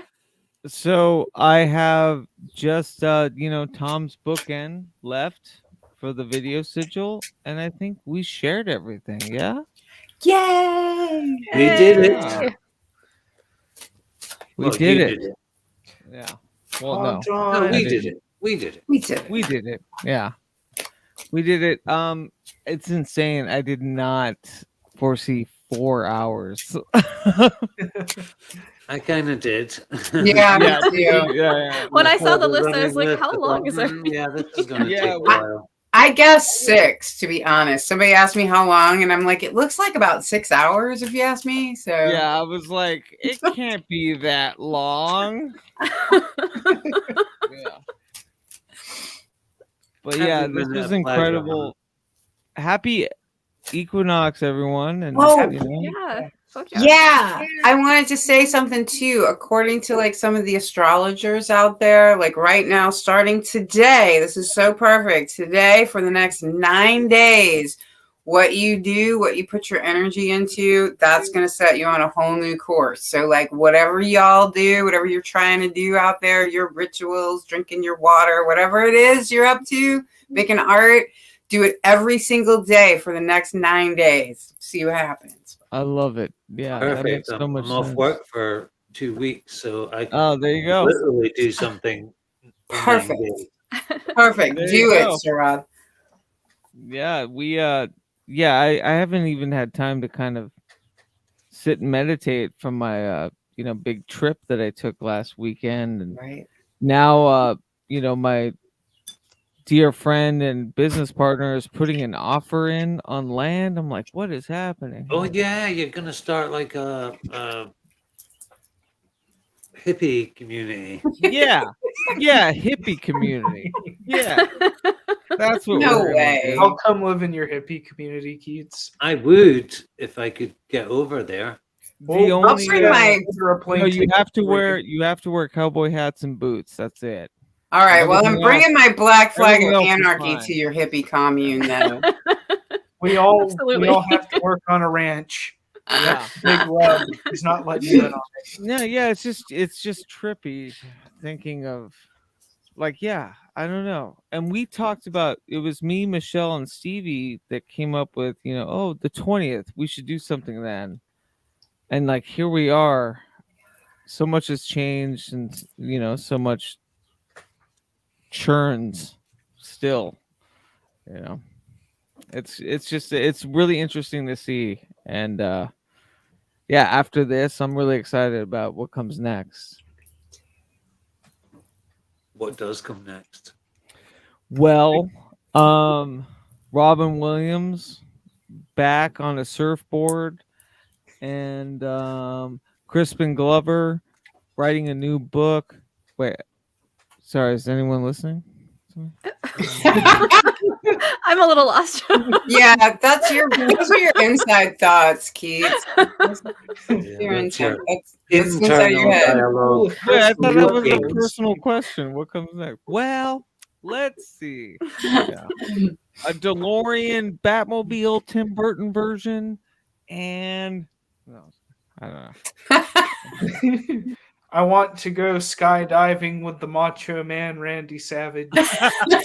Oh yeah. You know what my favorite, Sam? My favorite is Mary thought it was Step Into a Slim Jim. It makes me laugh so What much. is it? Oh It's yeah, Snap Step into a Slim Jim. Wait, what is it? It's like a little into a beef Slim Snap into a Slim Jim? Snap into a Slim Jim. Step into a Slim Jim. Ooh. Mary makes more sense to me. It's like step to a Slim Jim. Come here, Slim. Come on. Step into a Slim To Jim. a Slim Jim. No idea what a Slim Jim is. It's a dried meat product that you can buy at a convenience store. Like yeah. Very because it is. Like long. Step into a Slim Jim. You know what? I love. How do you Mary's step conviction, into and I a stand Slim- behind her? You step to a Slim Jim. Snap into a Slim Jim. Step into the realm Because it's of got Slim that Jim. goat intestine. That's it, Luxa. She's got it. It's got Mary, that I'm the golden worst chest about that casing. kind of stuff. I've called Buzz Lightyear Buzz Lightgear for almost 30 years, and nobody ever corrected me on it. I Instead wouldn't. of I'd be saying like, it's all inside, like the Sears commercial, I would say it's all in stores. So I do that all the time. I remember my mom, you know, when we were like poor growing up, and she could find Guess clothing at a Ross, and you know, my last name was Ross, but she is not a Ross. You know what I mean? And she would go, Ross, dress for Guess. Hey, Guess jeans are pretty dope. That's not how it Ross goes. Guess That's jeans. not. Dress for Guess. Yeah, you go to Ross and you get go some get Guess jeans. clothes at a Ross all the time. That's not how it works. They might be a little faded, but yeah. It's probably some splooge. As long as there aren't in too many there moth and- holes in them. You know, it's a French fry grease on the jeans that really get me. I can't do it. I'm just joking. There's no French fry grease. I'm gonna get sued by Ross, right? How ironic would that be? That would be ironic. Ross sues versus Ross. Company of Ross. Yeah. On the letterhead. But yeah. Okay, so I think we're good. How's everyone feeling? You guys all good? Yeah. I'm pretty good. Yep. Cool. We still have a couple others of Lee to share, but and like the end of the audio sigil, but we did it, folks. Yay! Yay. Oh, yeah.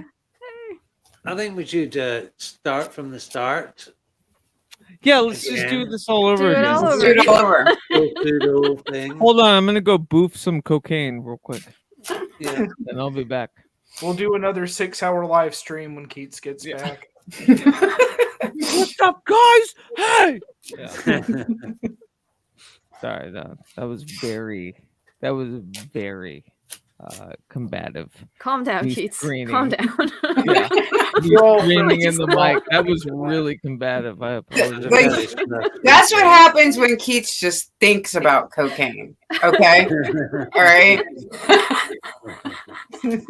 Yeah. Oh, the good old days. I mean, boofing anything will put quite an Boofing. expression on one's face. I'm just gonna. We'll leave the rest of that up to your imaginations. Stevie Nicks.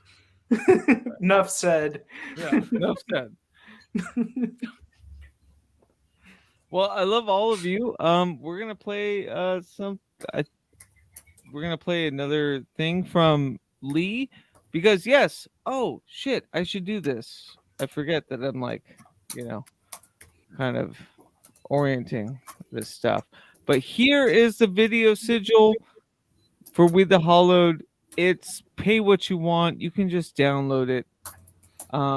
It doesn't, you know, we like the monetary support, but that's not what it's about. You can have this for whatever you want. Name your price, and yeah, it's amazing. And also, you know, Outlet presses Omnibus, which is incredible. I wish I had it here with me, but it's in my bookcase in the other room. But it's hardback of all of Outlet Press, Eric Millar's art, which is amazing. But go to We the Hallowed and subscribe. There's a newsletter, so you're in tune with whenever we post on here, which, you know, I will say, Michelle, if you can talk a little bit about your, you know, your tarot posts. Oh, yeah, for Weekly sure. tarot posts. Yeah. What, right this second or later? Right now. Okay. Well, my first tarot book that I put out this past year was really about like meditations, like each card being not like meditations like sit like Buddha style and meditate or whatever, but just like thoughts that you could possibly, that I had on the cards, and how to just kind of let your own thoughts about the cards come and to sit with those for a while. So that's what my first one was about. And so the second book that I'm doing now, that I'm working on through writing with We the Hallowed, is creating, like, finding the archetypes in a variety of cultures around, around the world, and also including like a lot of pop culture, because that's important too. There's all kinds of archetypes in pop culture, and they have a lot of meaning to us. So, I kind of have everything from like the Matrix and practical magic to like Odin and Mayat and, Hebe, all of these different characters, and I'm bringing them in each week. I'm on the card, I'm bringing one in. And I have to like think it through. Like when I pull the card each week for We the Hallowed, like I don't have like a list of necessarily what I like. I have to like sit back and think, and I Google weird things, like leaving something behind in sorrow, click. And looking for the characters, and like kind of, casting out in my mind for what might come back to me, letting Google kind of send things to me, whatever, and then researching that. So I'm putting a lot of work into each column each week, and I'm loving it.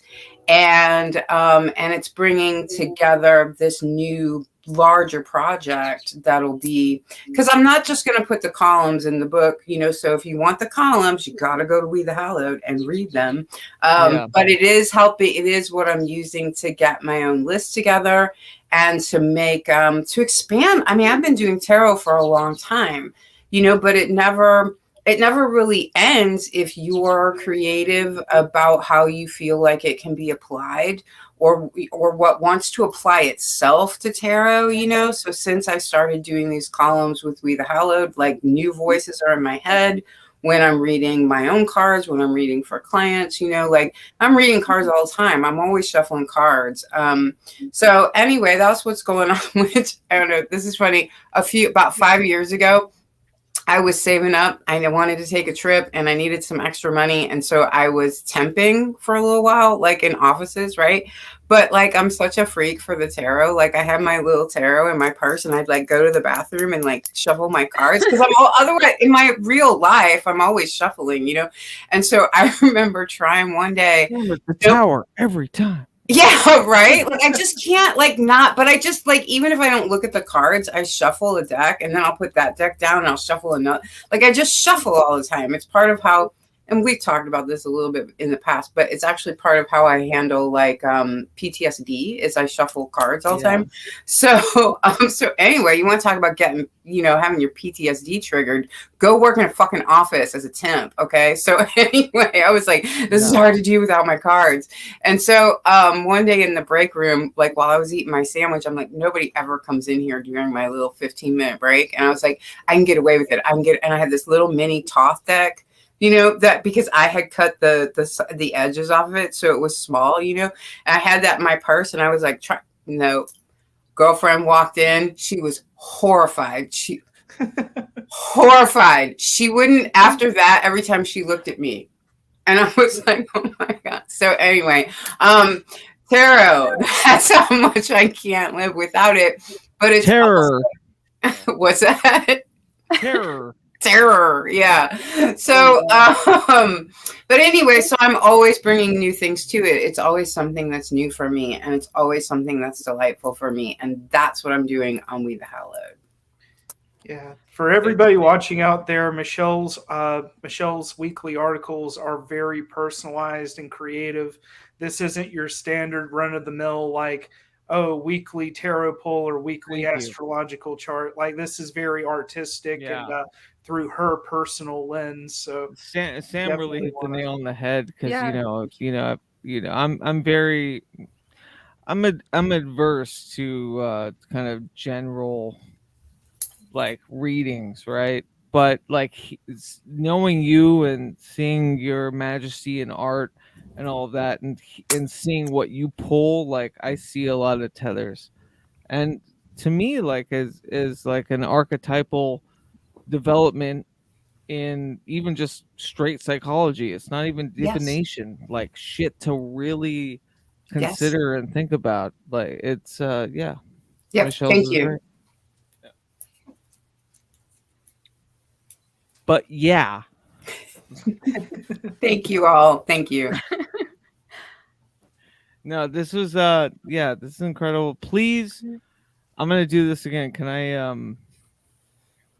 be look at this. See that? Give the boy some money. No.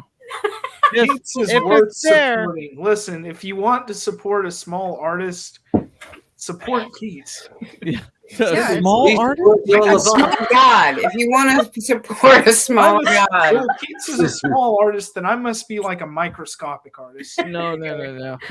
If you Stop want with to the support an quantum. independent artist, that's worth promoting. Well, Go no, support so Keats. like I will say that Patreon I get $60 a month. Well, not really, because I actually subscribe to a lot of other people, so I probably get $40 a month. That helps to go to the funding of hosting the site of We the Hallowed. That helps to go to, StreamYard. What we're all on right now is $25 a month. So it's just if you want to share, but it's not a big thing. Let's just never talk about this again. Okay. Listen, put the dollar in the PayPal and I just feel don't Let me try. gross about it. I don't ever want to do that again. Okay. No, for real though. Like, I mean, there are costs associated with doing this kind of stuff, and if Yeah. people are into what we're doing, then I'm sure they'd be happy to kick a little bit of money your way. Yeah, and honestly, like, what would energize more is just a subscription, which is just an easy click. I mean, if you like it, you do you. But like, subscribe or like or whatever. I know people say that a lot, but it does matter. It does matter with the algorithm. It does matter with not being buried under different, I don't know, YouTube drama. Like you hit the YouTube homepage, you're like, what? Who's what? They did what? I don't. Yeah. What is this? Since This is 16-year-old did what? Since when I was young, we had like record labels and artists that were signed to record labels, and they were the only people that were promoted and got on top of the pops and the top 40. Now all that shit's gone. Jules Holland. Yeah, but look at the quality of the art and music that we've seen tonight. Speaking directly to my generation, your slightly younger generation, Yeah, you're right. the diffuse stuff of the internet, But Yeah, I'm younger. for fuck's sake, we've done better music tonight than I've seen in the last 20 years of mainstream culture. Yeah, and I hate that. You're right though. When it comes down to it, this is monetarily there is costs, and so if you feel the need, honestly, just everyone being here watching this means more than anything else. So thank you. That's all I mean. If you want to, donate or whatever, that's cool too. Of course, I'm gonna be like, no, I can't accept this. I can't accept this, donation. I'm gonna give you an offer you can't refuse. Yeah. You're gonna wake up with a plastic horse head in your bed, but it's stuffed full of money. And whenever you open the horse head, Don't threaten me with a good time, Sam.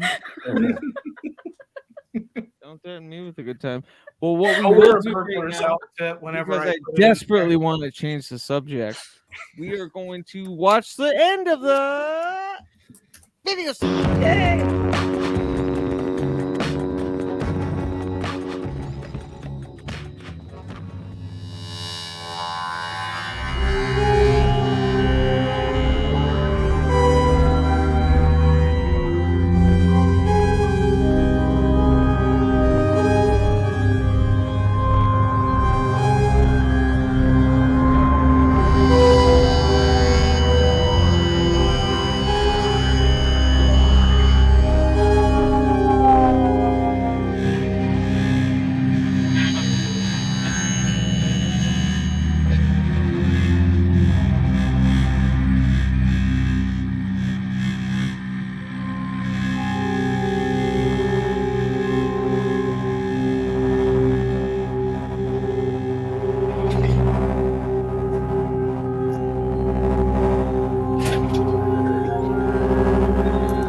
Shazam. Nice. Fuck yeah. That was everything we should have shared. It is now 4.5 hours. We got it all. We did it. We did it. But it was incredible. Like I wasn't bored, obviously, but like everyone's pieces are just there's a hum. So in Taos, there's this lore about an ancient hum that you can hear in Taos, like northern New Mexico. And I heard it, and like when I listened to it, it sounded like a lot of the things that I was trying to produce as like a backdrop, audibly for a lot of music. And today I heard it. I heard that hum. And so I really appreciate everybody because it made me feel very, it made me feel really good. Like just knowing all of you and all of your incredible works. Yeah, I just appreciate it. Well, thank Yes. Thank you. We appreciate the extremely hard work that you're always doing, never taking credit for. None of this could have happened without you, baby. Yep. Yeah, thank you so much for like facilitating this and doing all of this fucking hard work and everything, dude. This was so much fun and super impressive stuff. So hell yeah. You know, it's funny. It's like you work hard to not when it happens. And today I didn't feel work. I didn't feel work sharing everybody's, pieces or like having fun with you on the panel. It wasn't work at all. It wasn't. It was. So are we really... Go ahead. Are we going to make this an annual Equinox thing now? Well, who knows where I'll be next year, But yes, yeah, my plan is this is the inaugural Hauntquinox. So. I love it. Yeah. Yeah. Haunt on. Haunt on for sure. Thank you all for being here, and thank you all in the chat. I hope I said hello to you. If I didn't, Yes, thank you to really everybody appreciate watching. you being here. Yeah, like I don't know. This is just so good. We're turning into spring with so much good artistry. It's ridiculous. But yeah, thank you all. I love you, and much love to everybody. Everyone on the panel, stick around for a little chat afterwards if you want. Blueberry Wolf Bridge, as Spooky says, but I'm anti Blueberry Wolf Bridge. I am Bridgeberry Blue Wolf. I am Blue Wolf Bridgeberry. There you go. Yeah, I'm down with that one too. I am Bridgeberry Blue Wolf. But whole cheese. Wait, what? All right. Anyways, I love you all. Love everybody. Thank you so much. Thank you. Happy fucking equinox. Happy, this changing tide of season. I woke up this morning. It was sunny. It's now rainy, but that's all going to change here in Seattle very soon. Sun is in Aries. Go out there and seize the day. Yeah. Aries. Am I right? Anyway, love you all. Have a good night. Okay, cheers, everyone. Thank you for watching. I don't really mean that Aries are cool. I don't have a problem with them. Maybe I do. Oh, you know what? Fuck.